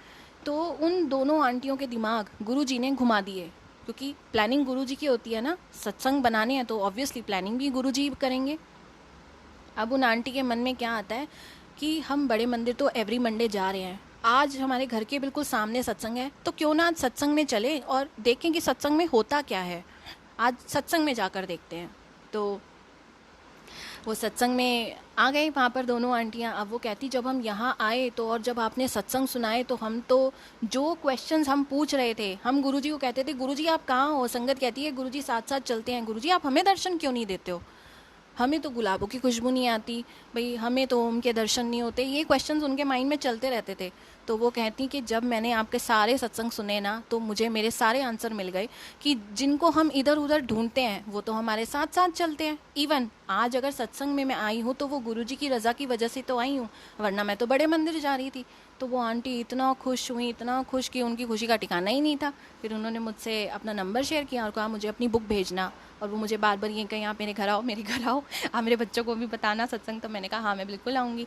लेकिन मुझे नहीं, मैं उन आंटी का फेस तक भूल गई थी कि मैंने उनको क्या कहा था। नंबर मेरे पास सेव था। और आज की डेट में वही आंटी जो है हमारे घर में जब भी सत्संग होता है वो ज़रूर आती हैं। फिर अब जाके मुझे याद आया कि ये आंटी तो मुझे उस घर में मिली थी, वो मुझे जानती है लेकिन मैं उन्हें भूल गई, क्योंकि संगत इतनी ज़्यादा उस टाइम पे मिली कि नहीं याद रह पाता था। तो बाद में ये चीज़ याद आई मुझे। अच्छा ये हुआ। उसके बाद एक छोटी सी बच्ची आई मेरे पास, मेरा फ़ोन ना ऑन था और उस पर गुरुजी का स्वरूप लगा हुआ था। उस लड़की ने आके मुझे क्या कहा कि दीदी आपने तो बहुत ही सुंदर, बड़े ही अच्छे सत्संग सुनाए हैं। मैं बड़ी हैरान हुई कि बड़े भी इतने ध्यान से सत्संग नहीं सुनते, ये छोटी सी बच्ची आके इतनी बड़ी बात कह गई, इसका मतलब इसको सत्संग समझ में आ रहे थे। वो चली गई कह के। दूसरी बारी फिर आई, फिर खुश होते हुए बैलून उसके हाथ में था। फिर उसने बोला कि ना आपने ना बहुत ही अच्छे सत्संग सुनाए, मेरे को तो बड़ा मज़ा आया। मैं बड़ी खुश हुई कि बच्चे ने कितने ध्यान से वो सत्संग को सुना, तो गुरु जी ने उसके ऊपर भी कितनी कृपा करी। थर्ड टाइम जब वो आई मेरा फ़ोन ऑन था, उसको गुरुजी का स्वरूप दिख गया। उसने बोला अच्छा आपने तो गुरुजी का स्वरूप भी लगा रखा है फ़ोन पे, ऐसे बोल के ना मस्ती में, और फिर वो चली गई। उसके बाद वो नहीं आई, वो लड़की, वो दिखी भी नहीं मुझे वहाँ पर। बाहर तो कहीं गई नहीं बट अंदर भी नहीं दिखी वो। फिर क्या होता है, एक आंटी आती है मेरे पास जो 60 to 70 ईयर्स की एज की ज़रूर होंगी। बिल्कुल पतली सी वो आंटी थी और काफ़ी बड़ी एज की लग रही थी, और छोटी सी उनकी हाइट थी। मुझे पूरी आज भी उनका फेस नहीं मैं भूलती, उनकी हेल्थ कभी नहीं भूल सकती मैं, क्योंकि वो आंटी नहीं थी, वो कोई और ही थे। वो आपको भी पता चलेगा कौन थे वो। वो आई और मेरे पास आकर बैठ गई। अब मेरे पास ना लंगर प्रसाद नहीं आया था, सब संगत के पास आ चुका था, सब अभी कर रहे थे। तो एक सेवादार अंकल आए, उन्होंने मुझे बोला आंटी अभी ना रोटी प्रसाद बन रहा है तो आप वेट कर लोगे? मैंने कहा हाँ जी मैं करूँगी, कोई बात नहीं। तो मैं बैठ गई अपना। अब ना वो आंटी मेरे पास आई, उन्होंने मुझे बोला कि बेटा ये जो तूने अपने पापा का सत्संग सुनाया था जो लोटे का, वो कैसे ब्लेस कराते हैं? तो मैंने बताया उन्हें कि आंटी जब कोई बहुत बड़ा हेल्थ इशू होता है तब ब्लेस करवाइएगा, क्योंकि मेरे पापा के साथ ऐसे ऐसे प्रॉब्लम्स हो गई थी तब हमने ब्लेस कराया था। तो उन्होंने कहा अच्छा। उसके बाद वो फिर मेरे पास बैठी हुई हैं, वो बस मुझे देख के ना खुश हो ही जा रही हैं, कुछ नहीं बोल रही, बस मुझे देख रही हैं और मुस्कुराई जा रही हैं, देख रही हैं और मुस्कुराई जा रही हैं। तो मुझे ना शर्म आने लगी, मुझे बड़ा अजीब सा लगने लग गया कि मैं क्या करूं, मैं अब बार बार मैं भी आंटी को देखूं, मैं भी उन्हें स्माइल पास करूं, बोलूं क्या, मुझे समझ ही नहीं आ रहा था। अच्छा फिर ऐसे करते करते वो आंटी नहीं गई वहाँ से, वो वहीं बैठी रहीं। सेवादार अंकल आए, उन्होंने मुझे थाली पकड़ा दी लंगर प्रसाद की कि आंटी आपका प्रसाद। तो मैं खाना शुरू करा। मैंने एक बाइट ली, मैंने दो बाइट ली, उसके बाद ना मुझसे खाया ना जाए, क्योंकि मुझे ना बड़ा अजीब लग रहा था कि आंटी सामने बैठी हैं और वो मुझे देख देख के मुस्कुराई जा रही हैं, तो मैं भी उनको देख देख के हंसी जा रही हूँ, मुझसे अंदर बाइट डाली ही ना जाए। और मेरे पापा कह रहे थे कि भाई अब तू चल ले, मतलब लंगर प्रसाद कर और चल, क्योंकि लेट हो रहा है। वो इसलिए क्योंकि जिनके घर सत्संग था उनका अभी कोई फंक्शन भी होना था, आई थिंक उनकी एनिवर्सरी थी या पता नहीं बर्थडे था। तो उनके ना सारे कुछ लोग जो हैं फैमिली मेम्बर्स जो गुरुजी को नहीं मानते, वो उस टाइम पे सब आने लग गए थे। तो ये था कि भाई जाना है, तो मेरे पापा ने कहा खा ले जल्दी। तो मैंने कहा अच्छा खा रही हूँ। तो फिर ना क्या हुआ, वो आंटी ने मेरे से बोला कि बेटा ये जो बुक तूने मतलब यहाँ पर बताई है कि ऐसे ऐसे गुरुजी ने लिखवाई है, तो ये बुक तो मुझे दे देगी? तो मैंने बोला आंटी अभी मैंने बुक ना प्रिंट नहीं करवाई है, तो मैं अभी बुक सबको मेल आईडी पे शेयर करती हूँ या फिर व्हाट्सएप पे दे देती हूँ। तो उन्होंने कहा कोई बात नहीं, तो मुझे भी व्हाट्सएप पे भेज दे। तो मैंने कहा ठीक है, आप मुझे नंबर दे दो। अब मेरे हाथ तो गंदे थे, तो मैं कैसे सेव करती। फ़ोन मेरा ऑन था, तो मैंने अपने पापा को दे दिया स्क्रीन लॉक खोल कर। तो मैंने आंटी को कहा आप अपने फ़ोन से ना मिस्ड कॉल दे दो। उन्होंने मेरे सामने फ़ोन निकाला। वो हार्डली वो वाला फ़ोन था, एक ब्लैक कलर का फ़ोन होता है जी, कीपैड वाला, और मुश्किल से वो 1000 या 1100 इतने तक का ही आता है। वो फ़ोन उन्होंने निकाला और उससे वो मेरा नंबर मैंने उनको दिया और उन्होंने वो डायल किया और मेरे को मिस्ड कॉल दे दी। अब मैं सोच में पड़ गई, आंटी ने कहा है मैं व्हाट्सएप पे मुझे बुक भेज दी हो, फ़ोन इनके पास ये है। फिर मैंने सोचा चलो कोई नहीं, छोड़ दो, कोई बात नहीं, नंबर में शायद व्हाट्सएप दूसरे नंबर पे उन्होंने अपने किसी और फ़ोन में डाला हुआ होगा। तो आंटी ने मुझे मिस्ड कॉल मारी। मैंने उनसे पूछा आप अपना नाम बता दो। उन्होंने बोला मेरा नाम मेनका है। तो मैंने ना अपने पापा को बोला आप मेनका के नेम से सेव कर दो, मेनका संगत ऐसे करके नंबर सेव कर दो। तो मेरे पापा ने सेव कर दिया। अब फिर वो आंटी वहीं बैठी हुई थी, मुझे लगा शायद अब चली जाएंगी, लेकिन वो नहीं गई। वो तो बस मुस्कुराई जा रही थी, मुझे देख देख के बहुत खुश हो रही थी। तो मैं भी उनको देखकर बस हंसी जा रही थी। और उस दिन कुछ अलग ही बात थी, मतलब ऐसा लग रहा था एक ऐसा खजाना मिला है जो मैं किसी को दिखा नहीं सकती, लेकिन जो मुझे मिला है वो उसको एक्सप्रेस करना भी बहुत टफ है। वो ऐसा लग रहा था कि कोई जादू की छड़ी चला कर चला गया आपके ऊपर। वो उस टाइम वैसी फीलिंग थी मेरे अंदर कि जो 2 महीने 3 महीने से नहीं हंसी, वो वहाँ पर बस हंसती ही जा रही है, हंसती ही जा रही है। मतलब मैं मुस्कुराई जा रही हूँ, मेरे को इतनी खुशी हो रही है उस वक्त पे। तो वो आंटी फिर बैठी हुई थी। उन्होंने फिर मेरे को कहा कि बेटा मेरी ना मम्मी की तबीयत बड़ी ख़राब है। तो मैंने बोला आंटी फिर आप उनके लिए लोटा ब्लेस करा लो। उन्होंने कुछ बताया ऐसे ऐसे हेल्थ इशू है, तो वो काफ़ी बड़ा मेजर इशू लग रहा था। तो मैंने बोला आप फिर लोटा ब्लेस करा लेना। तो कहती अच्छा ठीक है। उसके बाद वो फिर बैठी नहीं, और वो मुझे ऐसे देख रही थी जैसे एक छोटा बच्चा होता है ना, जब वो शरारतें करता है तो जो मदर होती है ना वो बड़ी खुश होती है अपने बच्चे को देखकर कि देखो ये ऐसी शरारतें कर रहा है। तो उस टाइम वो फीलिंग मुझे लग रही थी कि वो आंटी जो हैं जो मुझे देख रही हैं वो मेरी मदर हैं, और मैं एक छोटा सा बच्चा हूँ जो जिसको देखकर वो बार बार खुश हो रही है। तो फीलिंग कुछ अलग ही थी, वो एक्सप्रेस करना सच में बहुत मुश्किल है। फिर क्या हुआ, 15-20 मिनट और हुए, मैं अपना लंगर प्रसाद मैंने सोचा अब मुझे खाना ही पड़ेगा, क्योंकि आंटी भी नहीं जा रही हैं और ऐसे अच्छा भी नहीं लगता, आप किसी को कुछ कह नहीं सकते। वो बस मुझे देखकर मुस्कुराई तो रही हैं, तो चलो मैं जल्दी से लंगर प्रसाद कर लेती हूँ, क्योंकि उधर पापा भी कह रहे थे और दूसरा उनके फैमिली मेम्बर्स भी सब आ रहे थे, तो वो भी नहीं अच्छा लगेगा, बहुत लेट हो गया था ऑलरेडी। उसके बाद ना आंटी 15-20 मिनट के बाद उठती हैं और मुझे कहती हैं कि बेटा अपनी ना बुक ज़रूर भेज दियो। तो मैं उनको कहती हूँ ठीक है आंटी जी, मैं आपको सेंड कर दूँगी। मैं उतने में अपना लंगर प्रसाद भी मेरा ऑलमोस्ट ख़त्म होने वाला था।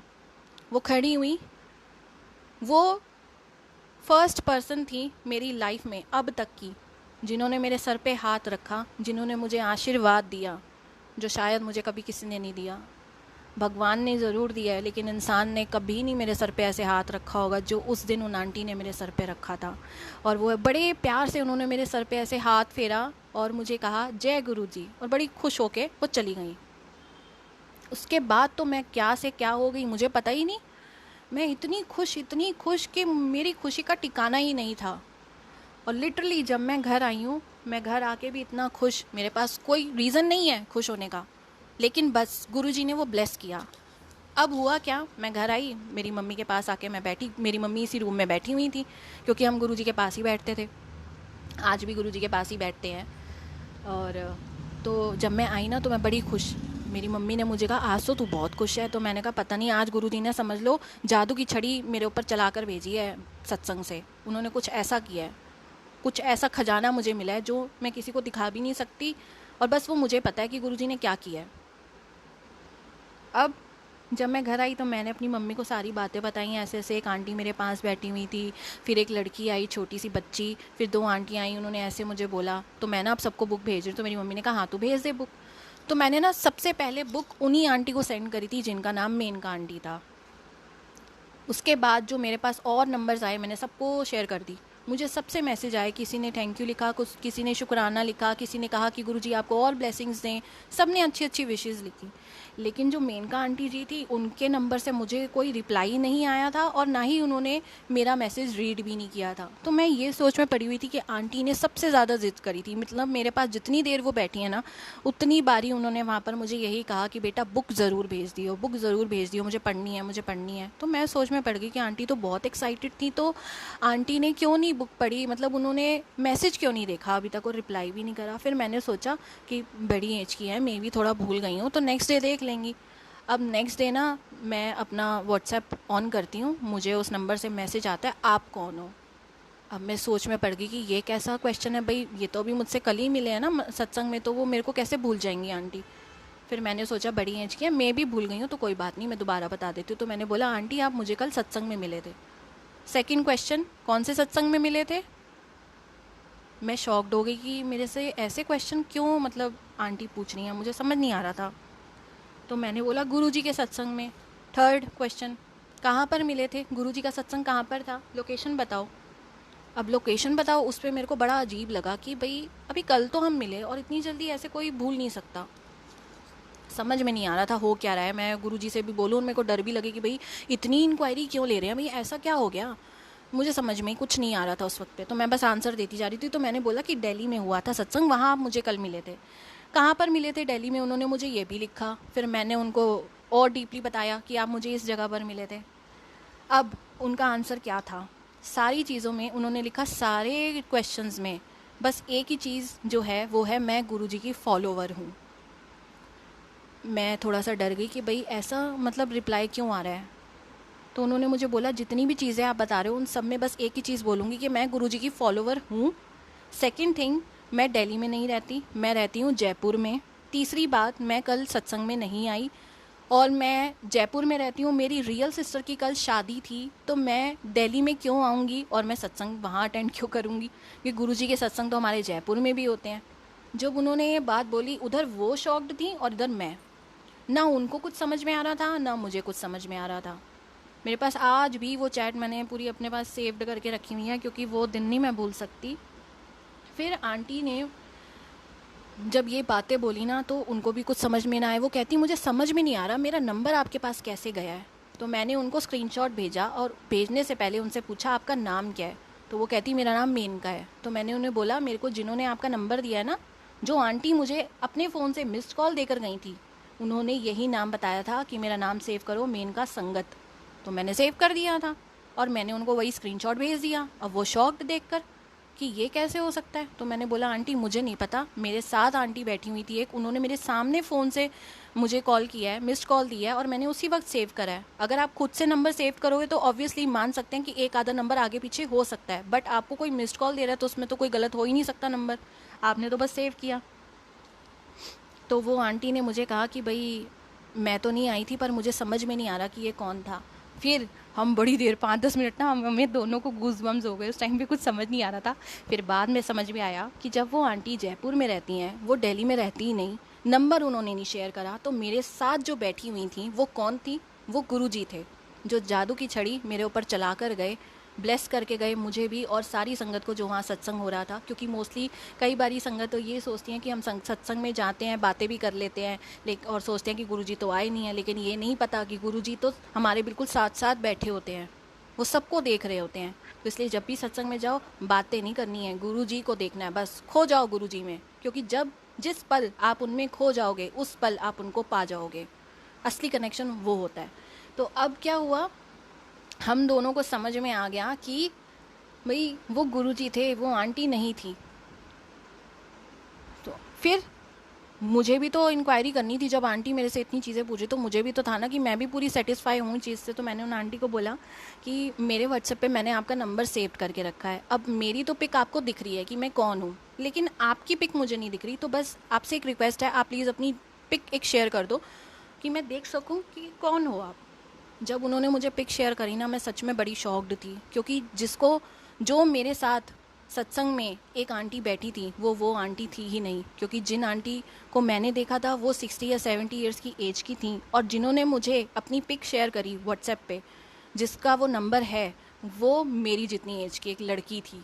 तो मैं बड़ी शॉक्ड हुई उस टाइम पे। फिर मैंने उनको बताया कि फिर वो तो गुरुजी थे, और वाकई में वो सत्संग मेरे लिए बहुत ब्लेस सत्संग था, क्योंकि आपको नहीं पता किस दर पे जाकर रब आपको कौन सी बख्शीश दे दे, नहीं जानते आप किसी सत्संग में जा रहे हो, चाहे आप बेदिल जा रहे हो, लेकिन आप नहीं जानते आप वहाँ से कौन सा खजाना लेकर आ रहे हो गुरुजी का। तो वो गुरुजी ने वहाँ दिया था मुझे, और वो दिन था कि मैं वो मेरा डिप्रेशन, वो मेरी सैडनेस, वो कहाँ गई मुझे नहीं पता। और उस दिन से मैं दोबारा से गुरुजी के पास बैठने लगी, मैं फिर से गुरुजी की बुक लिखने लग गई, गुरुजी डिक्टेट करने लग गए, मैं लिखती गई, फिर ऐसे करके मेरा बर्थडे आया और फिर मैंने वो बुक को शेयर किया। तो ये था मेरी सेकंड बुक का सत्संग जो गुरुजी ने उस टाइम पे ऐसे मुझे ब्लेस किया था। और बहुत कम टाइम पीरियड रह गया था, बिकॉज 4 दिसंबर को सत्संग था और 23 को मुझे शेयर करनी थी, तो मेरे पास इतना कम टाइम, और बुक मेरी अभी आधी से भी शायद ज़्यादा रहती थी, जो गुरुजी को पता था कितनी रहती है। तो जब तक लिखती ना तो शेयर कैसे करती। तो ऐसे गुरुजी ने उस वक्त पे मुझे ब्लेस किया था। सो ये था मेरा सत्संग बुक से रिलेटेड।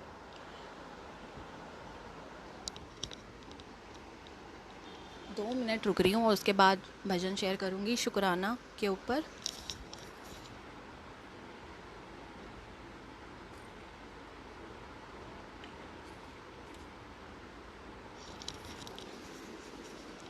बट जब आप गुरुजी से दिल से जुड़ोगे ना तो सच में गुरुजी ब्लेसिंग्स की ऐसी बरसात करते हैं ना कि आपकी झोली छोटी पड़ जाएगी, लेकिन रब की जो दात होती है ना वो बहुत बड़ी होती है, बहुत बड़ी। सो बस दिल से जुड़िए और गुरुजी से डायरेक्ट कनेक्शन बनाइए, बिकॉज़ यहाँ कोई किसी का मीडिएटर नहीं है। गुरुजी खुद कह के गए थे कि आप अपना डायरेक्ट कनेक्शन गुरुजी से खुद बनाओ, और वो खुद ही बनाना पड़ता है। जैसे हमारे सामने एक थाली रख दी जाए, लंगर प्रसाद की ही रख दी जाए, और आपको कह दिया जाए कि आप बस इसे देख के खा लो, तो आप उसे देखकर खा नहीं सकते। जब तक आप अपना हाथ नहीं चलाओगे तब तक आप अपने माउथ में कैसे लेकर जाओगे लंगर प्रसाद को, है ना। तो हमें खुद करना पड़ता है ना उस टाइम पे। खाना खुद तोड़ोगे, रोटी प्रसाद को तोड़ोगे, सब्जी लगाओगे, फिर खाओगे, तो सब कुछ खुद ही तो करना पड़ रहा है। ऐसे ही जब तक आप खुद रब से नहीं जुड़ोगे तब तक डायरेक्ट कनेक्शन नहीं बन सकता। सो खुद रब से जुड़ो, दिल से जुड़ो बस। गुरुजी कहते थे आर्टिफिशियल लव नहीं, उनको दिल से दिल का प्यार चाहिए, तो वो उन्हें करो बस, और वो कुछ नहीं चाहते हमसे।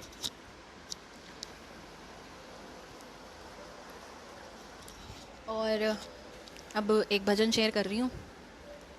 थोड़ा सा गड़बड़ हो जाऊँ तो उसके लिए सॉरी है, क्योंकि काफ़ी देर हो गई अब बोलते होते, तो थोड़ी सी फ्लो गड़बड़ हो सकती है, बट अपना बेस्ट ट्राई करूँगी।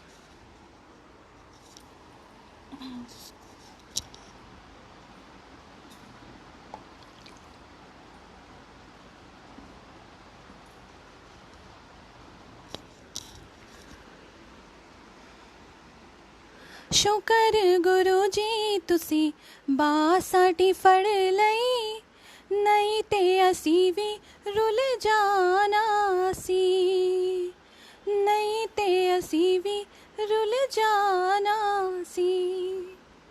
शुकर गुरु जी तुसी बासाटी फड़ लई, नहीं ते असी भी रुल जाना सी। साडी जिद ते जहर घुल जाना सी, जिद ते जहर घुल जाना सी।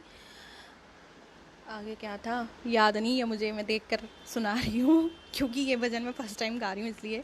सो नहीं ते असी भी रुल जाना सी, नहीं ते असी भी रुल जाना सी। शुकर गुरु जी तुसी बासाडी फड़ लई, नहीं ते असी भी रुल जाना सी, नहीं ते असी भी रुल जाना सी। सबर मेरे दी होर परीक्षा ना लो मेरे दाता, अनमन धन तो राजी रखना बख्शो ए सौगाता। हो सबर मेरे दी होर परीक्षा ना लो मेरे दाता, अनमन धन तो राजी रखना बख्शो ए सौगाता। सानू अपने छट तुर जाना सी, अपने छड़ टुर जाना सी, नहीं ते असी भी रुल जाना सी, नहीं ते असी भी रुल जाना सी। बस आज यही शेयर करने थे। ये गुरुजी ने लिस्ट बनाई थी एंड मैंने सब नोट डाउन करे, क्योंकि फर्स्ट टाइम ऐसे मैं इतने भजन शेयर किए हैं, तो ये भी गुरुजी ने लिखवाए और उन्होंने ही शेयर करवाए। सो गुरुजी आपका बहुत बहुत शुक्राना। जितना कुछ आज जो कुछ भी मुझे मिल रहा है वो सब आपने बख्शा है गुरुजी, क्योंकि हर इंसान को अपनी क्वालिटीज़ पता होती हैं कि उसके अंदर क्या गुण है क्या नहीं। तो मेरा मुझ में कुछ नहीं है, जो कुछ हूँ आज वो सब गुरुजी की वजह से हूँ। अगर आज गा पा रही हूँ वो गुरुजी ने करवाया, वो गुरुजी ने सिखाया। क्योंकि मेरी एक छोटी सी ये भी विश थी कि गाने का बड़ा मन करता था, लेकिन पता है कि अपनी आवाज़ तो अच्छी नहीं है, कैसे गा सकते हो।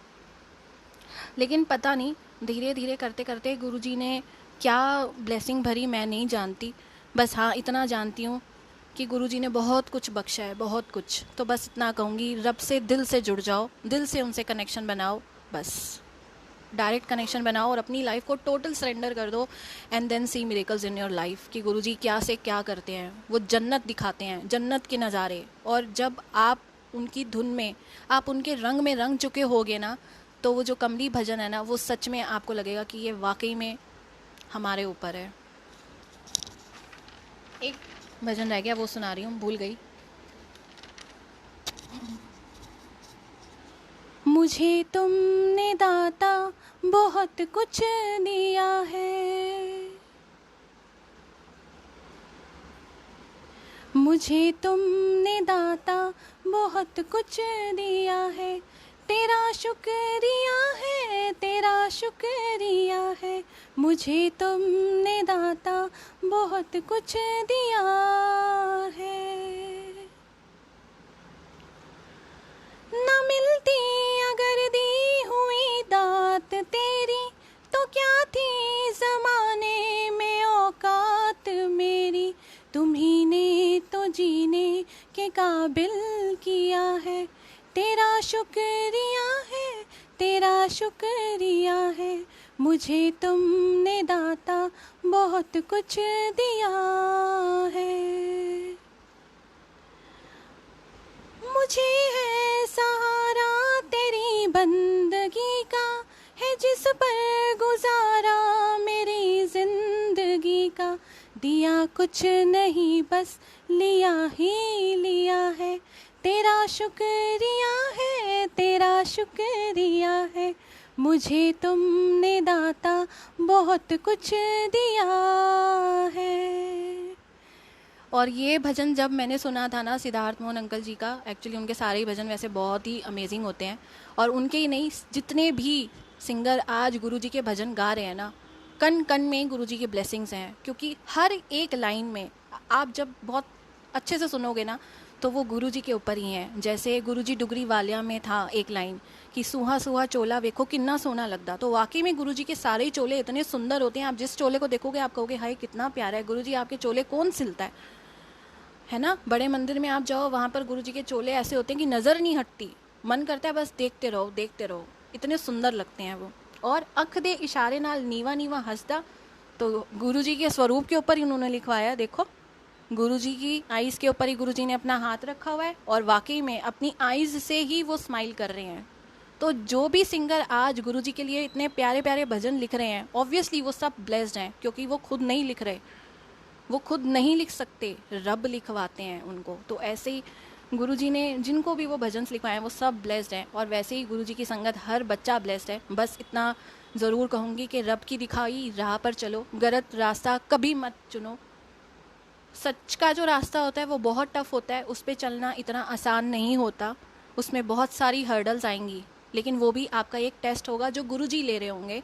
तो उस वक्त अपने रब का हाथ थामो और आगे बढ़ो, और बस ये सोचो कि जब गुरुजी मेरे साथ हैं तो कोई मुझे नहीं रोक सकता, बस।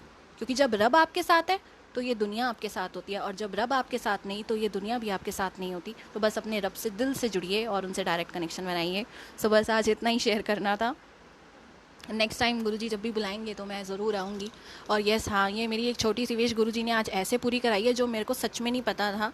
क्योंकि सडनली मुझे अंकल जी का एक दिन मैसेज आता है, हो गए बहुत दिन, 16 सितंबर को वैसे मुझे लाइव आना था यहाँ पर, बट मुझे लगा कि शायद मेरा नहीं फिक्स्ड हुआ, और अंकल को लगा कि ये नहीं आई, तो मतलब थोड़ी सी मिसअंडरस्टैंडिंग यही हो गई, और उस दिन नहीं हुआ क्योंकि गुरुजी ने आज करवाना था। और आज का भी एक रीज़न होगा, क्योंकि मुझे जब अंकल जी ने टेक्स्ट किया तो उन्होंने सीधा मुझे एक ही बात बोली कि आप सिंगिंग ज़्यादा रखना और सत्संग भी सुनाना, बट सत्संग से ज़्यादा सिंगिंग सुनाना। और मैं उस टाइम बड़ी सोच में पड़ गई। मैं कहूँ गुरुजी मेरे को तो इतने भजन आते नहीं हैं, क्योंकि मैं लाइव में जब भजन सुनाती हूँ तो मैं मुश्किल से 2 लाइन सुना दूँ, मैं वही शुक्र मनाती हूँ क्योंकि भूल जाती हूँ। माइंड में एक चीज़ नहीं चलती है, बहुत सारी चीज़ें चलती हैं, तो गुरुजी कैसे सुनाऊँगी। और बस जैसे ही अंकल जी ने बोला, दिमाग में वो चीज़ घूमने लग गई और गुरुजी ने लिस्ट बनवा दी, ऐसे ऐसे ये भजन सुनाने हैं। तो मैंने सब नोट डाउन करे और आज वो सब शेयर करे। सो बस गुरुजी आपका बहुत बहुत शुक्राना। ऐसे ही आप अपनी हर संगत को ब्लेस कीजिए, जैसे हमें कर रहे हैं, सबको अपने से जोड़िए। और बस एट दी एंड यही कहूँगी, make your direct connection with Guruji, because यहाँ पे कोई किसी का मीडिएटर नहीं है, आपको खुद अपने रब से जुड़ना है बस। और गुरुजी की मौज लीजिए, बस इतना कहूँगी। सो दोबारा आऊँगी जब गुरुजी बुलाएंगे। सो अब बस ऑफलाइन हो रही हूँ। सो शुक्राना गुरुजी, एंड शुक्राना आप सबका। जय Guruji and good night to all of you.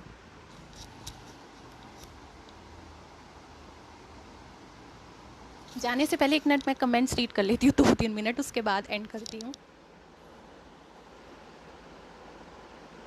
And कुछ गलती हो गई हो तो उसके लिए क्षमा, सॉरी।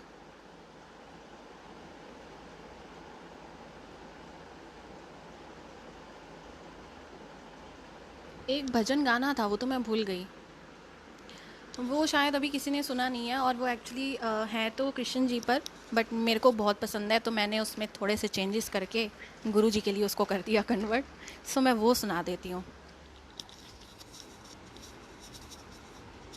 क्योंकि उसकी एक एक लाइन ऐसी है कि बहुत अमेजिंग। सो मैं वो शेयर करती हूँ, उसके बाद ऑफलाइन होंगी। गुरु जी तेरी महिमा का कतरा भी चुका पाऊँ, मुझ में वो बात नहीं, मेरी औकात नहीं। गुरु जी तेरी महिमा का कतरा भी चुका पाऊँ, मुझ में वो बात नहीं, मेरी औकात नहीं।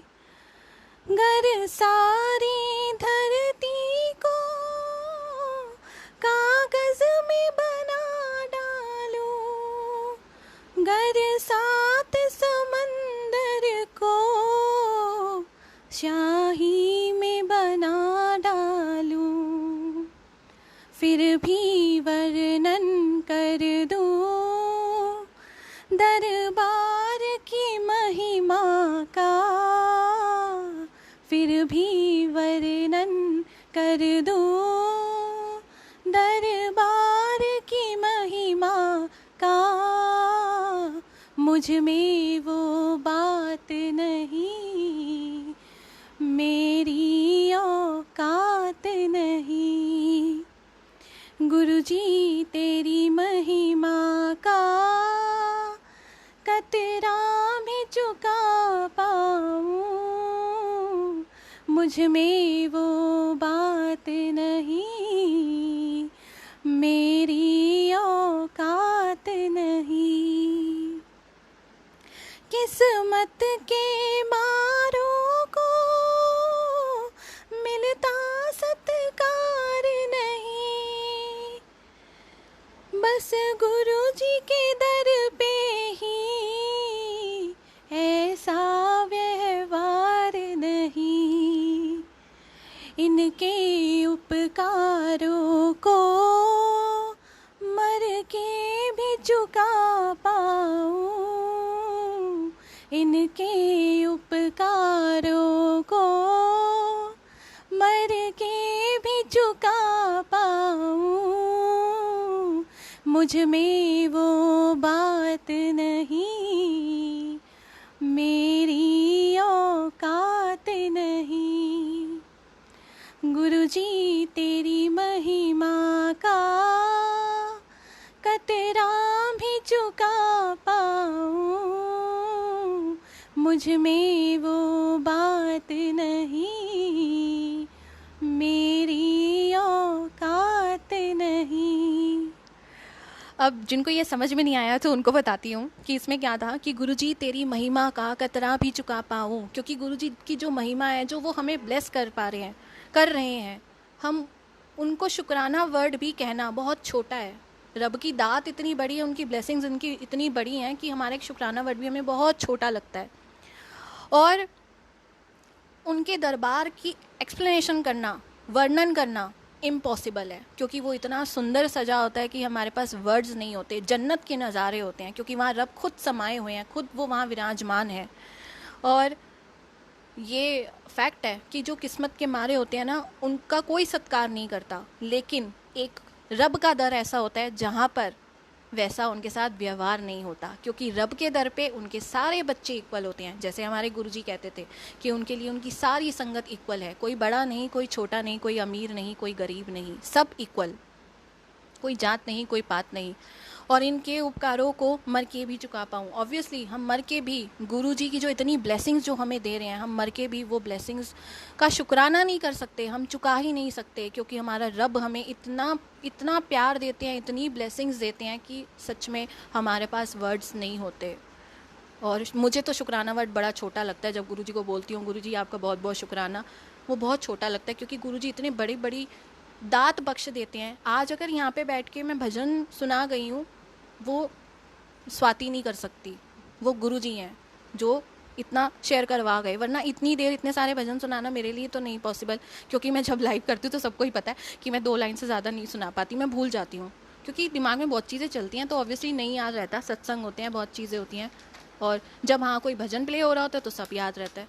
तो आज बस जो कुछ है वो सब गुरुजी का दिया हुआ। सो गुरुजी आपका बेअंत शुक्राना, क्योंकि जो आपने बख्शा है ना, वो इस पूरी लाइफ में कोई नहीं दे सकता, कोई भी नहीं।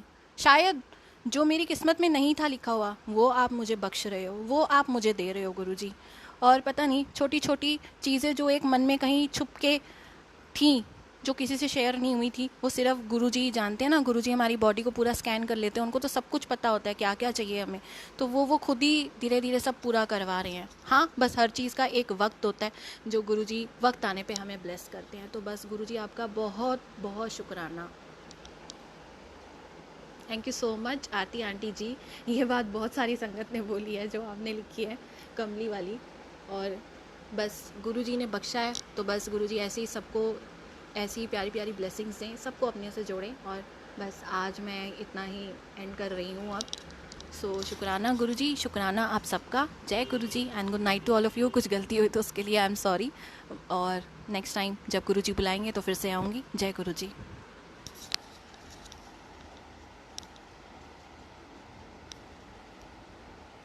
यस, बिल्कुल सब ब्लेस्ड हैं यहाँ पर, क्योंकि गुरुजी सबको सत्संग सुनवा रहे हैं। किसी ना किसी अलग अलग वे में हम सबका गुरुजी ब्लेसिंग्स भी हमें देते हैं और हम सबका ट्रीटमेंट भी करते हैं, क्योंकि हमें नहीं पता हम कौन सा सत्संग सुन के हमारा बेड़ा पार हो जाए, हम नहीं जानते। जैसे उस सत्संग में जाके गुरुजी ने मुझे ठीक कर दिया था, तो पता नहीं किस दर से हमें रब की ब्लेसिंग्स की बरसात मिल जाए, और बस फिर तो नज़ारे ही नज़ारे होते हैं। भजन सुना दूँ, कौन सा भजन सुनाऊँ, मुझे अब ये नहीं याद आ रहा, क्योंकि मेरे पास जो लिस्ट मैंने नोट डाउन करके रखी थी मैंने वो सब सुना दी है। सो कौन सा सुनाऊँ आप ही बता दो, याद होगा तो ज़रूर सुनाऊँगी। एंड यस, बुक पक्का मैं शेयर करूँगी, लिंक क्रिएट करके मैं वो ज़रूर आप सबसे शेयर करूँगी।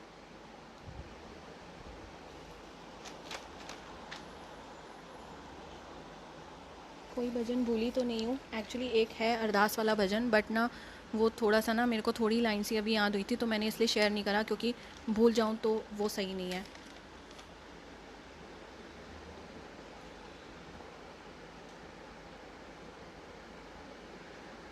आज या कल में मैं बुक का लिंक क्रिएट करके पक्का शेयर कर दूँगी आप सबसे, और अंकल जी को दे दूँगी। सो आप यहाँ से भी ले लीजिएगा। गुरुजी डुगरी वालिया, ठीक है, वही सुना देती हूँ।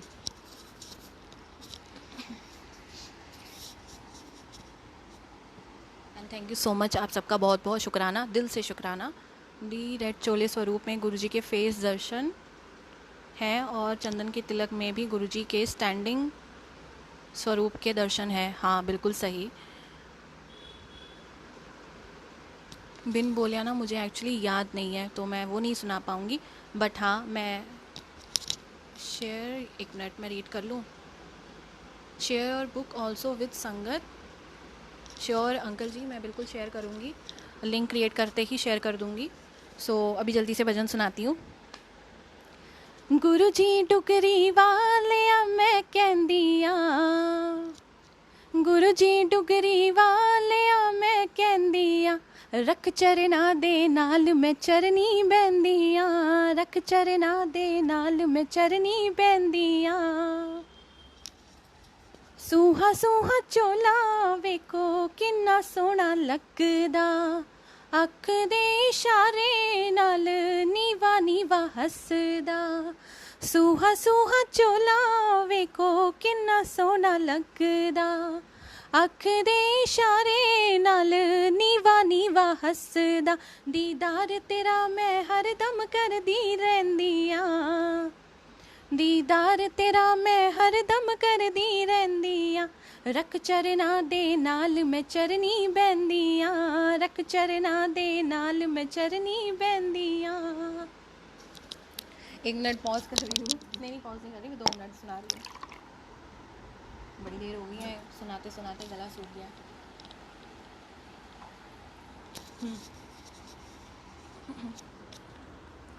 मंगिया मुरादा गुरु जी कर देने पूरिया, पल च मिटा देने सब मजबूरियां। मंगिया मुरादा गुरु जी कर देने पूरिया, पल च मिटा देने सब मजबूरियां।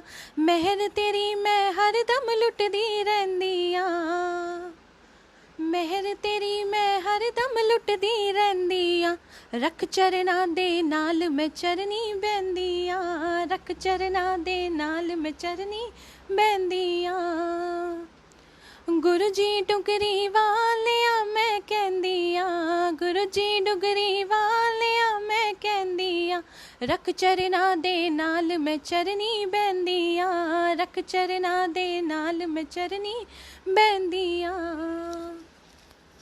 जदों दा मैं पाया गुरु जी दर्शन तेरा, फुल्लां दी महक नाल खिल गया वेड़ा। जदों दा मैं पाया गुरु जी दर्शन तेरा, फुल्लां दी महक नाल खिल गया वेड़ा। तेरी किरपा दे नाल महकदी रहिंदिया, तेरी किरपा दे नाल महकदी रहिंदिया, रख चरना दे नाल मैं चरनी बहंदिया, रख चरना दे नाल मैं चरनी बहंदिया। सुन अरदास मेरी सतगुरु प्यारिया, कर मेरी आस पूरी सतगुरु प्यारिया। सुन अरदास मेरी सतगुरु प्यारिया, कर मेरी आस पूरी सतगुरु प्यारिया। सिमरन तेरा हरदम करदी रहिंदिया, सिमरन तेरा हरदम करदी रहिंदिया, रख चरना दे नाल मैं चरनी बहंदिया, रख चरना दे नाल मैं चरनी बहंदिया। बस इतना ही शेयर करना था। अब जा रही हूँ, ऑफलाइन हो रही हूँ। सो शुक्राना गुरु जी, बहुत बहुत बेअंत शुक्राना आपका, क्योंकि जितना आपने बख्शा है ना उसके लिए सच में वर्ड्स नहीं है। और आप क्या क्या सिखाते जा रहे हो वो भी नहीं मुझे समझ में आ रहा, बिकॉज टीचर आप और स्टूडेंट हम हैं। बस आप सिखाते जाओ और हम सीखते जाएंगे, और बस अपने से जोड़ते जाइए, सबको अपने से कनेक्ट करिए, सबको अपने नज़ारे दिखाइए, सबकी लाइफ में बेअंत मिरेकल्स कीजिए। जय गुरु जी। सो मैं जा रही हूँ। शुक्राना गुरु जी, शुक्राना आप सबका, एंड जय Guru ji, and good night to all of you. And yes, book का लिंक आज क्रिएट करके मैं आप सबसे ज़रूर शेयर करूँगी, और फिर से आएंगे, फिर से मिलेंगे जब गुरु जी हमें बुलाएंगे। जय गुरु जी।